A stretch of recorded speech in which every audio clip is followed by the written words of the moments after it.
నమస్తే, నేను సతీష్. సాక్షి straight talk స్వాగతం. ఈరోజు స్ట్రైట్ టాక్లో ప్రస్తుతం శాసనమండలి సమావేశాల్లో ఒక హాట్ టాపిక్ నడుస్తుంది. ఆ తిరుమల తిరుపతి దేవస్థానానికి సంబంధించి నెయ్యి టెండర్ల అంశంపైన వైఎస్ఆర్ కాంగ్రెస్ పార్టీ ఆందోళన చేస్తుంది. ఎందుకు ఈ ఆందోళన చేస్తుంది, ఎందుకు చంద్రబాబు కుటుంబాన్ని, చంద్రబాబు వ్యాపారాలని వైఎస్ఆర్ కాంగ్రెస్ పార్టీ టార్గెట్ చేసింది, ఆ విషయాలను తెలుసుకునేటువంటి ప్రయత్నం చేద్దాం. మనతో పాటు వైఎస్ఆర్ కాంగ్రెస్ పార్టీ శాసనమండలి సభ్యులు తుమ్మాటి మాధవరావు ఉన్నారు. ఆయనతో మాట్లాడే ప్రయత్నం చేద్దాం. నమస్తే అన్న. నమస్తే సార్. శాసనమండలిలో ప్రారంభమైనప్పటి నుండి మీరు ఒకే అంశం మీద పట్టుబడుతూ ఉన్నారు, ఒకటే టార్గెట్తో ఉన్నారు. ఎందుకు తిరుమల తిరుపతి దేవస్థానంలో నెయ్యి టెండర్ల అంశం చర్చకు రానివ్వటం లేదు, లడ్డూ ప్రసాదంపై ఎందుకు చర్చ జరగడం లేదు? కారణం ప్రతిపక్షమైన మీరా లేదా అధికార పక్షమా? ఈ విషయం ప్రజలందరూ కూడా దాదాపు గమనిస్తూ ఉన్నారు 1 year నుంచి.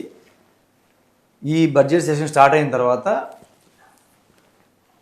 ఈ బడ్జెట్ సెషన్ ముందే సిబిఐ రిపోర్టు ఛార్జ్షీటు సుప్రీంకోర్టులో కూడా సబ్మిట్ చేయడం జరిగింది. అందరూ కూడా దానికి సంబంధించిన వివరాలు, సిబిఐ ఎలా ఎంక్వైరీ చేసింది, దానిలో ఏమేమి ఒక నిగ్గు తేల్చింది నిజాలు అనేది అందరం కూడా స్టడీ చేయడం జరిగింది.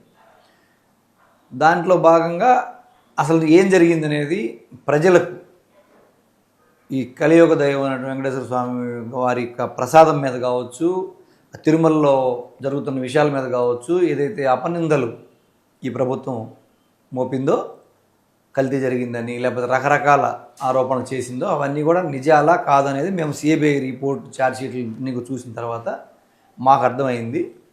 ఈ ఏదైతే హిందువులు ఉన్నారో, ప్రపంచవ్యాప్తంగా ఉండే హిందువులు మనోభావాలు ఎక్కడైతే ఇబ్బంది కలగకుండా దాన్ని మేము ప్రజల ముందు ఉంచాలి, హిందువుల ఒక ముందుంచాలనే ఆలోచనతో మేము ఈ టాపిక్ని తీసుకురావడం జరిగింది.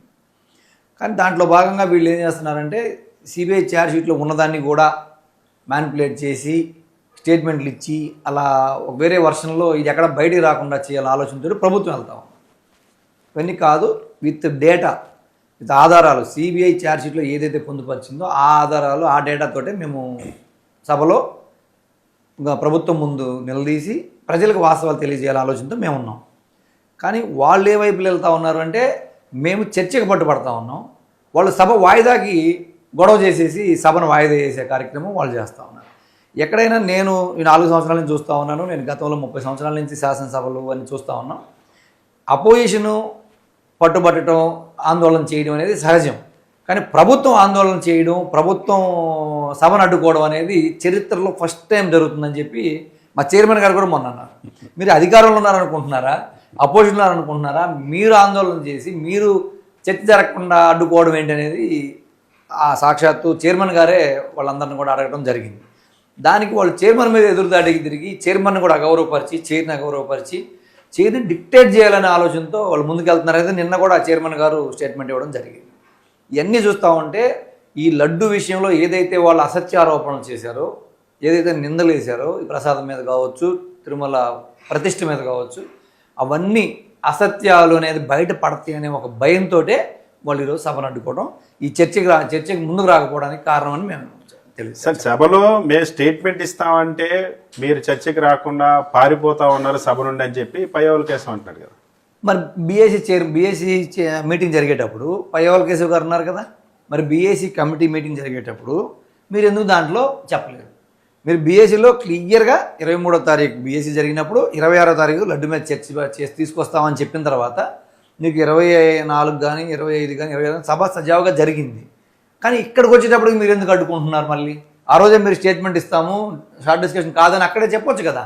ఆ రోజు చెప్పకుండా మీరు అసెంబ్లీలో ఏదైతే స్టేట్మెంట్ ఇచ్చుకున్నారో అపోజిషన్ లేదు కాబట్టి అంతా మీరు వన్ సైడ్గా ఒక ఉపన్యాసంలాగా, ఒక అభూత కల్పనలాగా, ఒక క్రియేటివిటీని తీసుకొచ్చి లేని అన్నీ కూడా మీరు అక్కడ మాట్లాడడం జరిగింది.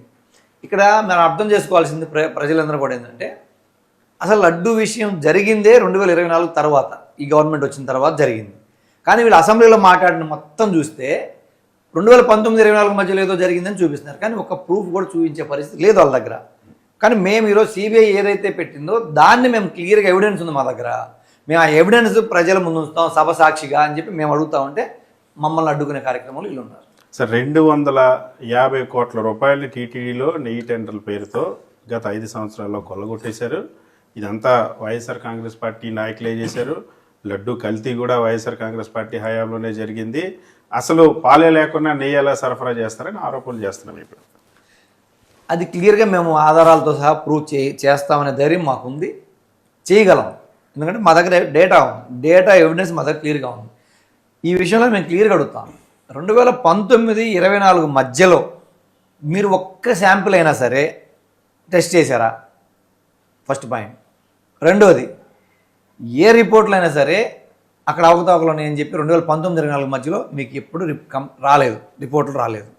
ఇంకొకటి, అసలు ఏ భక్తుడైనా 2019 నుంచి 24 మధ్యకాలంలో నెయ్యి నాణ్యతలో లోపం ఉందని కానీ సరిగా లేదని కానీ ఒక్క కంప్లైంట్ నేను అడుగుతా ఉన్నాను. దగ్గర రోజుకి 70,000 నుంచి 1,00,000 మంది రోజు మన దర్శనం చేసుకుంటారు. మన వెంకటేశ్వర స్వామి గారి దర్శనం జరుగుతుంటుంది, టీవీలో మనం చూస్తాం.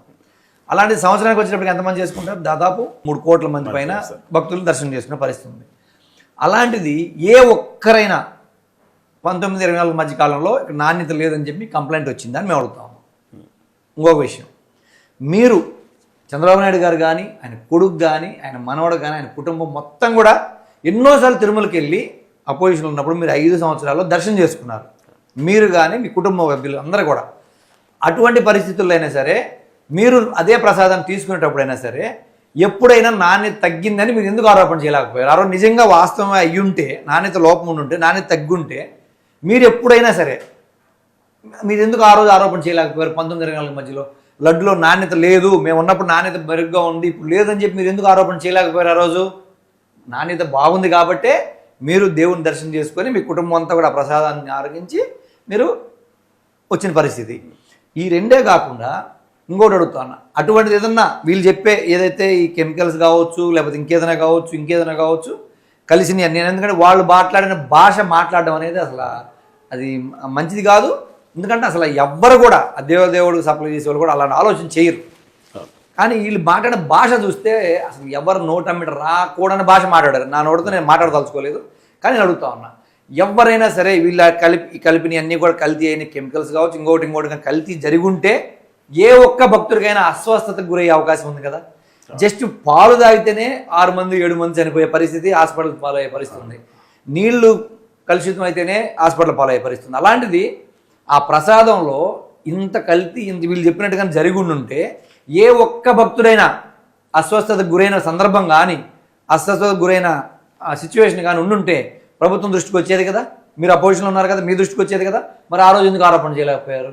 ఇవన్నీ కేవలం వీళ్ళ వ్యాపారాలని దాంట్లో కలుపుకోవడానికి, అక్కడ ఆదాయం వీళ్ళు తెచ్చుకోవడం కోసం కొన్ని డైరీలతో వీళ్ళు కుమ్మక్కై అక్కడ సప్లై పెట్టుకొని వీళ్ళది ఏదైతే ధర ఉంది కదా, ఏదైతే ఈ 321 రూపాయల నుంచి 658 రూపాయలకి పెంచుకోవడం కోసం ఇది ఎక్కడ మళ్ళీ బయటపడుతుందో అని సైడ్ డైవర్షన్ పాలిటిక్స్లో భాగంగా దీన్ని తెర మీద తీసుకురావడం జరిగింది. కానీ మీరు డైవర్షన్ కోసం ఈరోజు ఈ అంశంలోకి హెరిటేజ్ని తీసుకొచ్చారు, చంద్రబాబు కుటుంబాన్ని తీసుకొచ్చారు, చంద్రబాబు వ్యాపారాన్ని తీసుకొచ్చారు, కేవలం బురద జల్లుతూ ఉన్నారు, హెరిటేజ్కున్న క్రెడిబిలిటీని రాజకీయ దురుద్దేశంతో దెబ్బతీస్తూ ఉన్నారని చంద్రబాబు నాయుడు అంటున్నాను. నేను క్లియర్గా అడుగుతాను, అటువంటి ఉద్దేశమే మాకుండుంటే, మా ప్రభుత్వానికి కనుక ఉండుంటే 2014-19 మధ్యకాలంలో మీరే చేశారు.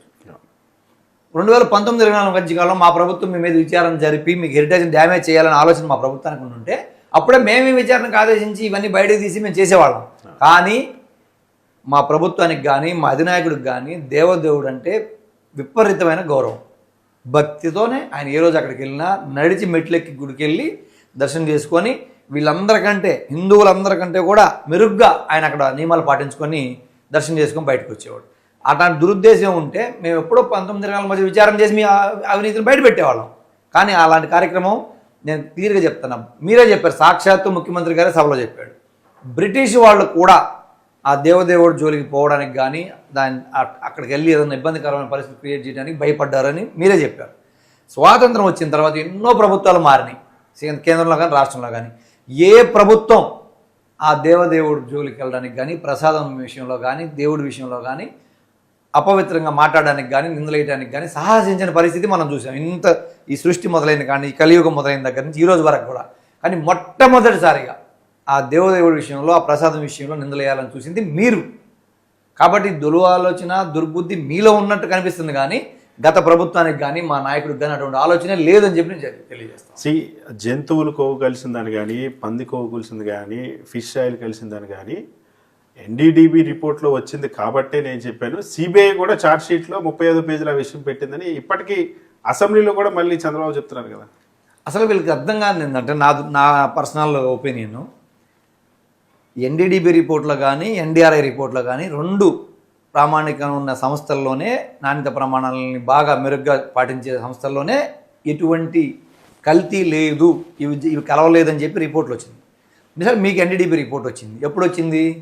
మీ ప్రభుత్వం వచ్చిన తర్వాత మీరు ఏదైతే ఏఆర్ డైరీకి మీరు టెండర్ ఇచ్చారో, క్వాలిఫై అయిందో, ఆ టెండర్ వాళ్ళ సప్లై 4 ట్యాంకర్లు చేసిన తర్వాత మీరు తర్వాత వచ్చిన 4 ట్యాంకర్లని మీరు రిజెక్ట్ చేశారు. ఎందుకు? కల్తీ జరిగిందని రిజెక్ట్ చేయాల, నాణ్యత లోపం, నాణ్యత ప్రమాణాలు మీరు ఏ పారామీటర్స్ అయితే మీరు పరిగణలో తీసుకుంటారో ఆ పారామీటర్స్ లేవు అని చెప్పి అవి రిజెక్ట్ చేయడం జరిగింది. ఆ రిజెక్ట్ చేసిన లారీలు మీరు తీసుకుపోయి వైష్ణవ్ డైరీ పక్కన క్రషర్లో పెట్టి 2 నెలల తర్వాత అదే లారీలని మళ్ళీ ట్యాంకర్ అన్లోడ్ కూడా చేయకుండా అదే ట్యాంకర్లని మీరు వైష్ణవి డైరీ బిల్లు పేరు మీద మీరు మళ్ళీ సప్లై చేసి లడ్డు తయారు చేయడం కూడా జరిగింది. కానీ ఇక్కడ క్లియర్గా ఎవిడెన్స్ సిబిఐ ఛార్జ్ షీట్లో పొందుపరిచింది. 4 లారీలు వెనక్కి రావడం, వాటిని అక్కడ పార్క్ చేయడం, ఆ డ్రైవర్లతో సహా ఛార్జ్ షీట్లో పేర్లు పెట్టింది, ట్యాంకర్లు డేటా మొత్తం పొందుపరిచింది. మళ్ళీ అదే నెయ్యిని ఎవరు అర్ధరాత్రి ఏకోజామున 5 గంటలకి అలౌ చేశారు ట్యాంకర్లు పైకి వెళ్ళాలని. నెయ్యి మీ ప్రభుత్వంలో మీరు క్వాలిఫై చేసిన కంపెనీ ఎలా ఆ నెయ్యి సప్లై చేస్తే ఆ నెయ్యి వాళ్ళు లడ్డులు తయారు చేసి భక్తులు పంచింది ఈ ప్రభుత్వంలో. గతంలో ఎప్పుడు ఇలాంటి పరిస్థితులు లేవు. ఎందుకంటే 14-19 మధ్యకాలంలో 11 ట్యాంకర్లు మీ ప్రభుత్వంలో కూడా నాణ్యత లేదని చెప్పి రిటర్న్ చేయడం జరిగింది. మా ప్రభుత్వంలో కూడా 19-24 మధ్యలో 18 ట్యాంకర్లను కూడా రిటర్న్ చేయడం జరిగింది. కానీ ఇప్పుడు రిటర్న్ చేసిన ట్యాంకర్లు మళ్ళీ ఎందుకు రీసప్లై అయింది? ఇదే మళ్ళీ ఎందుకు కొనుక్కొచ్చినాయి? ఇక్కడ క్లియర్గా కుట్ర కనిపిస్తూ ఉంది. ఇది మీకు సంబంధించిన డైరీ కాబట్టి దాన్ని మళ్ళీ వేరే డైరీ మా పేర్లు పెట్టి మీరు లోపలికి పంపించేసింది మీరు. ఎక్కడ మీ ఈ అవినీతి కావచ్చు, లేకపోతే ఈ యొక్క మీ పొరపాటు కావచ్చు బయటకు వస్తుందనే ఒక భ్రమలో మీరు అది నింద అవతల మీద వేసేద్దామని చెప్పి ఒక దురాలోచనతో మీరు చేసిన కార్యక్రమం ఇది. ఆ రోజు రిపోర్ట్లో కూడా ఇవి కల్తీ జరిగిందని లేదు. ఏదైనా క్వాలిటీలో ఏదైనా సరైన మోతాదులో లేవు కాబట్టి దీంట్లో ఏదైనా కలిసి ఉండే అవకాశం ఉందన్నారు, కానీ కలిసిందని నిర్ధారణ చేయలేదు. ఆ రోజు మీరు మాట్లాడిన రిపోర్ట్లో కూడా మేము అది కూడా చూసాం. కాబట్టి ఇది ఏదో వాళ్ళ మైండ్లో తప్పు చేసామనే భావంతో వాళ్ళు అది అవతల మీద దోసేయాలనే ఆలోచన చేశారు తప్ప ఇక్కడ ఎక్కడ కూడా కల్తీ అనేది జరగలేదని చెప్పి నేను చెప్తాను. అసలు ఎలాంటి ఆధారాలు లేకుండా గుడ్డ కలిసి మొహాన్ని వేసినట్టు హెరిటేజ్ నిధిలోకి తీసుకొస్తా ఉన్నారు, హెరిటేజ్ బ్రాండ్ దెబ్బతీయడానికి ప్రయత్నిస్తూ ఉన్నారని చెప్పి నారా లోకేష్ కూడా అంటున్నారు. హెరిటేజ్ బ్రాండ్ ఎవరు దెబ్బతీస్తున్నారు? హెరిటేజ్ ఇది ఏదైతే ఇది బయటకు వచ్చిన తర్వాత ఇందాపూర్ డైరీ 17th ఐటమ్ కింద హెరిటేజ్ ఎప్పుడు కూడా దేవాలయాలకు సప్లై చేయలేదని చెప్తాను మీకు. ఏదైతే 17th ఐటమ్ కింద మీ మ్యానుఫ్యాక్చరింగ్ కంపెనీ అని చెప్పి ఏదైతే ఈ ఇందాపూర్ డైరీ ఉందో అది వెబ్సైట్లో నుంచి 5 రోజుల తర్వాత కో మ్యానుఫ్యాక్చరింగ్ యూనిట్ కింద మార్చింది మీరా మేమా? మీ ప్రభుత్వం మీ కంపెనీ మార్చిందా మేము మార్చామా? ఒకటి. రెండోది, ఏదైతే హెరిటేజ్లో సేల్స్ వైస్ ప్రెసిడెంట్గా శాస్త్రి గారు ఉన్నారో ఆయన రిజైన్ చేయించింది మీరా మేమా? క్లియర్ కదా, మీరా మేమా? హెరిటేజ్ దీంట్లోకి ఎప్పుడు నేను అదే అడుగుతున్నా, సాక్షాత్తు ముఖ్యమంత్రి గారే నిన్న సభలో కూడా దేవాలయం లాంటి అసెంబ్లీలో కూడా మా హెరిటేజ్ మా కుటుంబం ఎప్పుడు తిరుపతి నుంచి కానీ ఏమి సప్లై చేయలేదు, మేము టెండర్లో పార్టిసిపేట్ చేయలేదు, ₹1 తిరుపతి డబ్బులు మేము మా కంపెనీకి రాలేదు అని చెప్పి సాక్షాత్తు ఈ సభలో ఆయన మాట్లాడింది కూడా రాష్ట్రంగా ప్రపంచంలో ఉన్న ప్రజలందరూ చూశారు. నేను దాన్ని క్లియర్గా అడుగుతాను, మీకు నిజంగా మీ మాటకి మీరు కట్టుబడి ఉంటే మీరు హౌస్లో చర్చకు అలౌ చేయండి కౌన్సిల్లో. నేను ప్రూవ్ చేస్తా మీ హెరిటేజ్ ఎప్పుడు పార్టిసిపేట్ చేసింది, మీ హెరిటేజ్ ఏం సప్లై చేసింది తిరుమలకి, ఆ సప్లై చేసిన దాని తాలూకు మీరు ఎప్పుడు డబ్బులు తీసుకున్నారు, అది ఏ పద్ధతిలో డబ్బులు తీసుకున్నారని నేను ప్రూవ్ చేయగలను. నా దగ్గర ఎవిడెన్స్ ఉంది. నేను వేగ్గా ఎప్పుడు మాట్లాడలేదు అసలు కౌన్సిల్లో ఈ 4 సంవత్సరాల నుంచి. నేను ఈరోజు కూడా మీ మాటకే నేను కట్టుబడి ఉన్నా. మీ మాట ప్రకారం మీరు నిలబడండి, నా మాట ప్రకారం నేను ప్రూవ్ చేయగలనని చెప్పి నేను చెప్తా ఉన్నా. ఈ 4 రోజులు ఇంకా కౌన్సిల్ ఉంది. 4 రోజుల్లో మీకు నిజంగా దేవదేవుడి మీద కానీ భక్తి కానీ ఏదైనా భయం కానీ గౌరవం కానీ ఉంటే మీరు చర్చకు అలౌ చేయండి. సాక్ష్యాధారాలు హెరిటేజ్ ఎప్పుడు ఏమేమి చేసింది, తిరుమలకి హెరిటేజ్కి ఉన్న లింకులన్నీ నేను బయట పెట్టగలను చెప్పి విత్ పేపర్, మాట కాదు విత్ పేపర్ మీకు చూపించే నేను సభలో, మీరు చెప్పే ఏ సభ అయితే దైవం అంటారో దేవాలయం అంటారో అదే సభలో అదే దైవం సాక్షిగా నేను హిందువుల యొక్క మనోభావాల తాలూకు హిందువుల తరపున నిజాలను వెలికితీయడానికి నేను సిద్ధంగా ఉన్నానని చెప్పి నేను ఒక హిందువుగా నేను 3 గుళ్ళు కట్టించాను. ఈ జీవిత కాలంలో మా ఊర్లో గుడి కట్టించాను, హైదరాబాద్లో గుడి కట్టించాను, మళ్ళీ మా లక్ష్మీనరసింహ స్వామి గుడిలో కూడా గోపురం కట్టించాను. నేను హిందువుని, నేను ఇంత దైవ కార్యక్రమాలు సేవలు చేస్తాను. నేను తిరుపతికి అన్నదానం నేను కూడా డొనేషన్ చేస్తున్నాను. కాబట్టి మా హిందువుల అందరి భక్తుల మనోభావాల తరపున నేను నిజాలను వెలికి తీస్తానని చెప్పి నేను చెప్తా ఉన్నాను. సో ఇవాళ టీటీడీలో 658 రూపాయలకి ఇందాపూర్కి టెండర్ ఇచ్చడం, లేదా 716 రూపాయలకి నందిని డైరీకి ఇస్తే దాన్ని ఎందుకు తప్పు పడతా ఉన్నారు? మేము నాణ్యమైన నెయ్యి సరఫరా కోసం ధర ఇస్తా ఉన్నాం, దానిపైన అవినీతి ఆరోపణలు చేయడం ఏంటి? ఇది దారుణమైనటువంటి వ్యవహారం చేస్తుంది వైఎస్ఆర్సీపీ అని అంటుంది. ఇది అసలు బయట తీసుకొచ్చింది మేం కాదు. ఏదైతే 2016 నుంచి 2024 వరకు ఏదైతే ఉందో ఆల్మోస్ట్ అన్ని సంవత్సరాలు 10-13 సంవత్సరాల స్పాన్లో రేటు పెరిగింది ఎంత అనుకుంటున్నారు? 271 రూపాయల నుంచి 331 రూపాయల వరకు మాత్రమే, 60 రూపాయలు మాత్రమే పెరిగింది. అంటే దాదాపు 20% అటు ఇటుగా ఇంత స్పాన్లో, ఇన్ని సంవత్సరాల గ్యాప్లో 20% పెరిగితే 24 తర్వాత ఈ ప్రభుత్వం వచ్చింది ఒకేసారి 330 రూపాయలు కాస్త 658 రూపాయలు అయ్యే అవకాశం ఎలా ఉంటుంది? పాల రేట్లు ఏమన్నా 50 రూపాయలు 100 రూపాయలు అయిందా? 100-200 అయిందా? కాలేదు కదా. పాల రేట్లు అది కానప్పుడు మీకు ఒకేసారి నెయ్యి రేట్ డబుల్ ఎట్లా అవుతుంది? ఇది కూడా కుట్రే అని చెప్తున్నాం. ఎందుకంటే మీరు ఒకేసారి మీ ఏదైతే మీ హెరిటేజ్ సంబంధించిన అనుబంధ సంస్థ ఏదైతే ఉందో దానికి మీరు సప్లై ఇవ్వడం కోసం ఆ రేటు డబల్ చేశారని చెప్పి బయటకు వస్తేనే ఈ కుట్ర తెరలేపారని చెప్పి మా ఆరోపణ. దానికి మా దగ్గర ఆధారాలు ఉన్నాయి, క్లియర్గా ఎవిడెన్స్ ఉంది. ఇదే కాదు, 2014-19 మధ్యలో కూడా ఏదైతే 2015లో ఇదే డైరీ క్వాలిఫై అయిందో అది మళ్ళీ 16లో డిస్క్వాలిఫై అయిందో, విత్-ఇన్ 2 మంత్స్లో మీరు క్వాలిఫై చేసి ఎంత ధర పెంచి ఎంత క్వాంటిటీ పెంచి ఇచ్చారో నేను ప్రూవ్ చేయగలను. నా దగ్గర డాక్యుమెంట్ ఉంది, విత్ ఎవిడెన్స్ నేను ప్రూవ్ చేస్తా. మీకు దమ్ముంటే అసెంబ్లీలో చర్చకైనా మీరు రండి, నేను సాక్ష్యాలు తీసుకుపోయి మీరు చెక్ చేసుకోండి. లేదంటే ఏ వేదికైనా సరే, ఏ మంత్రి వచ్చినా ఎవరు వచ్చినా సరే మీ పార్టీ నుంచి ప్రతి డాక్యుమెంట్ డిబేట్కి రండి. అది ఏబిఎన్ అయినా, ఆంధ్రజ్యోతి, మన ఈనాడైనా, ఎనీ ఛానల్, ఇక్కడ పార్టీలు ఇవన్నీ పక్కన పెట్టి ఎనీ ఛానల్ ఎక్కడైనా సరే, ఎనీ ప్రెస్ క్లబ్లో కానీ ఏ బయట వేదిక డిబేట్లో కానీ ఎక్కడైనా సరే నా డాక్యుమెంట్స్, నా ఎవిడెన్స్ నేను తీసుకొస్తాను.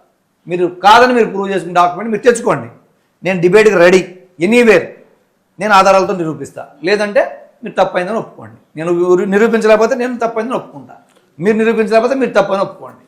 సో మీరు సభలోనేమో రోజు దీనిపై చర్చ కావాలని అడిగారు, కానీ చర్చ మేము స్టేట్మెంట్ ఇస్తామంటే మీరు పారిపోయారని చెప్పి అంటుంది తెలుగుదేశం పార్టీ. అదే కదా, వాళ్ళు అసెంబ్లీలో స్టేట్మెంట్ ఇచ్చారు, కానీ ఇక్కడ మళ్ళీ స్టేట్మెంట్ ఇవ్వాల్సిన అవసరం ఏంది? ఆల్రెడీ ప్రజలు చూసేశారు కదా అది. కానీ ఇక్కడ మీరు రూల్ పొజిషన్ ప్రకారం మీరు అడిగింది ఏంటి? చర్చకు ఒప్పుకున్నారు, చర్చ అడిగారు, ఓకే ఒప్పుకున్నారు.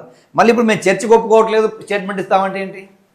అసలు మా వాదన ఎక్కడ మా వాదన ఎక్కడ బయటకు వస్తే మీ లోపాలు బయటపడతాయి, మీ కుంభకోణాలు బయటపడతాయి అనే భయంతో ఈరోజు సభను అడ్డుకుంటున్నారు తప్ప మీకు నిజంగా కలియుగ దైవం మీద కానీ భయం భక్తి ఉంటే మీరు చర్చ కొనసాగించండి. మీ వైపు ఏ ప్రాబ్లం లేనప్పుడు మీరు ఎందుకు చర్చ కొనసాగిన తర్వాత మీరు ఏది కావాలని ఇచ్చుకోండి. మీరు ఆల్రెడీ అసెంబ్లీలో ఇచ్చేసారు, మళ్ళీ ఇక్కడ కూడా అదే చేయాలని ప్రయత్నం ఎందుకు చేస్తున్నారు? ఇక్కడ మా వాదన కూడా వినాలి కదా. మా వాదన విన్న తర్వాత మీరు ఏ స్టేట్మెంట్ ఇచ్చుకోమంటున్నా మేము వద్దనట్లేదు, కానీ మా వాదన బయటికి రాకుండా నొక్కేయాలి, ఇక్కడితోనే తొక్కేయాలనే ఆలోచనతో మీరు ముందుకెళ్తున్నారు తప్ప మా వైపు నుంచి ఎటువంటి ఇబ్బందికర పరిస్థితులు అక్కడ లేవు. ఓన్లీ ప్రభుత్వమే అక్కడ ఈ ఆందోళన చేయడం కానీ, సభను అడ్డుకోవడం కానీ, ఇబ్బందికర పరిస్థితులు సృష్టిస్తుంది తప్ప మేము చర్చ కోసం రెడీగా ఉన్నాం. సో ఇవాళ ఇంకొక అలిగేషన్ చేస్తూ ఉన్నారు మీరు ఈ సమావేశాల్లో. పరిశ్రమలకి 99 పైసలకి భూములు కేటాయిస్తే ఎందుకు మీరు రాద్ధాంతం చేస్తూ ఉన్నారు?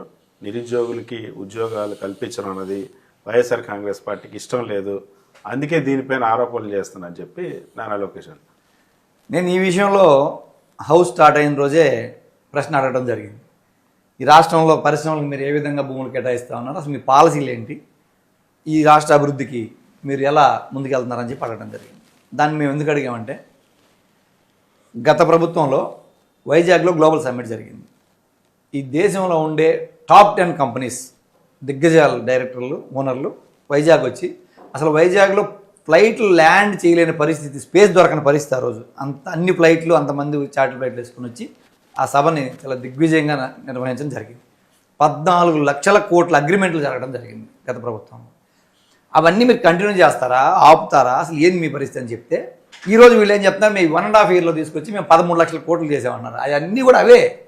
మేము ఏదైతే 14 లక్షల కోట్ల రూపాయలు పెట్టుబడులు ఈ రాష్ట్రాన్ని ఆహ్వానించి తీసుకొచ్చి ఏదైతే మేము అగ్రిమెంట్లు చేశామో వాటిని రీఅగ్రిమెంట్లు చేసి ఇవన్నీ మేము తీసుకొస్తాం అని చెప్పి మళ్ళీ వీళ్ళు ఈరోజు మాట్లాడడం జరుగుతుంది. సరే, మీరు ఏదన్నా కాపీ కొట్టడం అది మీ ఇష్టం, మేము కాదనట్లేదు. కానీ ఆ కంపెనీల పేర్లు ఈ కంపెనీల పేరు టాలీ చేసుకుంటే ఎవరికైనా తెలిసిపోతుంది.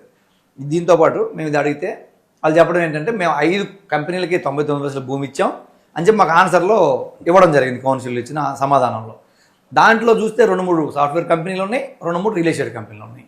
సాఫ్ట్వేర్ కంపెనీలకి ఏదో సపోర్ట్ మన ఎంప్లాయ్మెంట్ కోసం అని చెప్పి వాళ్ళకి కొంత భూములు ఇచ్చడం, లేకపోతే వాళ్ళకి మనం సపోర్ట్ తీసుకోవడం, మనం హెల్ప్ పొందడం అనేది సహజం, అది ఎక్కడైనా. కానీ రియల్ ఎస్టేట్ కంపెనీలకు ఎందుకు ఇచ్చారని నేను అడగడం జరిగింది. రహేజా అనే కంపెనీ, రియల్ ఎస్టేట్ కంపెనీకి మీరు 27 ఎకరాలు, నేను అడిగింది ఎకరా 99% అని అడిగితే కాదు 27 ఎకరాలు 99% ఇచ్చారని చెప్పి సాక్షాత్తు ఐటీ మినిస్టర్ గారు అక్కడ ఒప్పుకోవడం జరిగింది. నా వాదన ఏంటంటే, ఆ రోజు నన్ను గొంతు నొక్కి నా మైక్ కట్ చేసి నన్ను హౌస్లో అడ్డుకోవడం జరిగింది ప్రభుత్వం. నా వాదన ఏంటంటే, మీరు ఏదైతే ఇండస్ట్రియల్ పాలసీ మీ గవర్నమెంట్ వచ్చిన తర్వాత తీసుకొచ్చారో, ఈ ఇండస్ట్రియల్ పాలసీలో స్టేట్లో మొత్తం ఒకే పాలసీ ఉందా, లేకపోతే మీకు సంబంధించిన మీ బినామీ కంపెనీలకు ఒక పాలసీ, ఈ రాష్ట్రంలో ఉండే ఎంటర్ప్రెన్యూర్స్కి ఇంకొక పాలసీ ఉందనేది ఇప్పుడు నా డౌట్. అక్కడ నేను ఏమడుగుతున్నా, స్ట్రైట్ క్వశ్చన్ అంటే, ఎవరికైతే మీరు 99% భూములు కేటాయిస్తూ ఉన్నారో వాళ్ళు ఉద్యోగ కల్పన చేస్తారని, పరిశ్రమలు పెడతారని, అదేవిధంగా ఈ రాష్ట్రంలో పుట్టి, ఈ రాష్ట్రంలో చదువుకొని, ఈ రాష్ట్రంలో పెరిగి, ఈ రాష్ట్ర అభివృద్ధికి దోహదపడాలనుకునే ఎంటర్ప్రెన్యూర్స్ ఎవరైతే ముందుకు వస్తూ ఉన్నారో వాళ్ళందరికీ 50 లక్షలకి, ₹1 కోటి, ₹2 కోట్ల మీరు భూములు ఎందుకు అమ్ముతున్నారు? మీకు ఇండస్ట్రియల్ పాలసీ పెట్టుకున్నారు, ఉద్యోగ కల్పన అంటున్నారు. ఇండస్ట్రియల్ పాలసీ, ఉద్యోగ కల్పనలో ఏం చేయాలి? అందరికీ ఒకే పాలసీ రావాలి. అది ఈ రాష్ట్రంలో ఉండే ఎంటర్ప్రెన్యూర్స్కి కానీ, పక్క రాష్ట్రాల్లో, పక్క దేశాల్లో ఉండే ఎంటర్ప్రెన్యూర్స్కి కానీ ఒకే పాలసీలో వెళ్ళాలి కదా అని అడుగుతున్నాను. నా గొంతు నొక్కేయడానికి కారణం ఆ రోజు అది. నా నోట్లో నుంచి ఆ మాట బయటికి రానిలేదు. ఎందుకంటే స్థానికంగా ఈ రాష్ట్రంలో ఉండే ఎవరైతే ఇండస్ట్రియలిస్టులు, ఎంటర్ప్రెన్యూర్స్ ఉన్నారో, ఈ రాష్ట్ర అభివృద్ధి దోహదపడాలనుకుంటున్నారో వాళ్ళందరూ కోట్ల రూపాయలకు మీరు భూములు అమ్ముతున్నారు. 99% ఒక్కరికన్నా ఇచ్చారా? ఏ జిల్లాలైనా చూపించమని అడుగుతాం. ఆ మాట బయటకు వస్తే ఎక్కడ ఎంటర్ప్రెన్యూర్స్ మొత్తంలో కూడా వ్యతిరేకత వస్తుంది, మన గుట్టు బయటపడుద్ది అనే ఒక భయంతో ఆ రోజు దాన్ని దాచిపెట్టడం జరిగింది. సో నేను ఒక కప్పు టీ తీసుకున్నా నిరూపించండి, ఇందులో ఎలాంటి అవినీతి లేదు, ఎలాంటి లాలూచి లేదు, కేవలం ఇండస్ట్రీస్ రావాలనే 99%కి ల్యాండ్స్ ఇస్తున్నాం అని చెప్పి లోకేష్ అంట. నేను దానికి ఆయన క్వశ్చన్ ఉంది కదా, నేను దానికి సమాధానం చెప్తాను.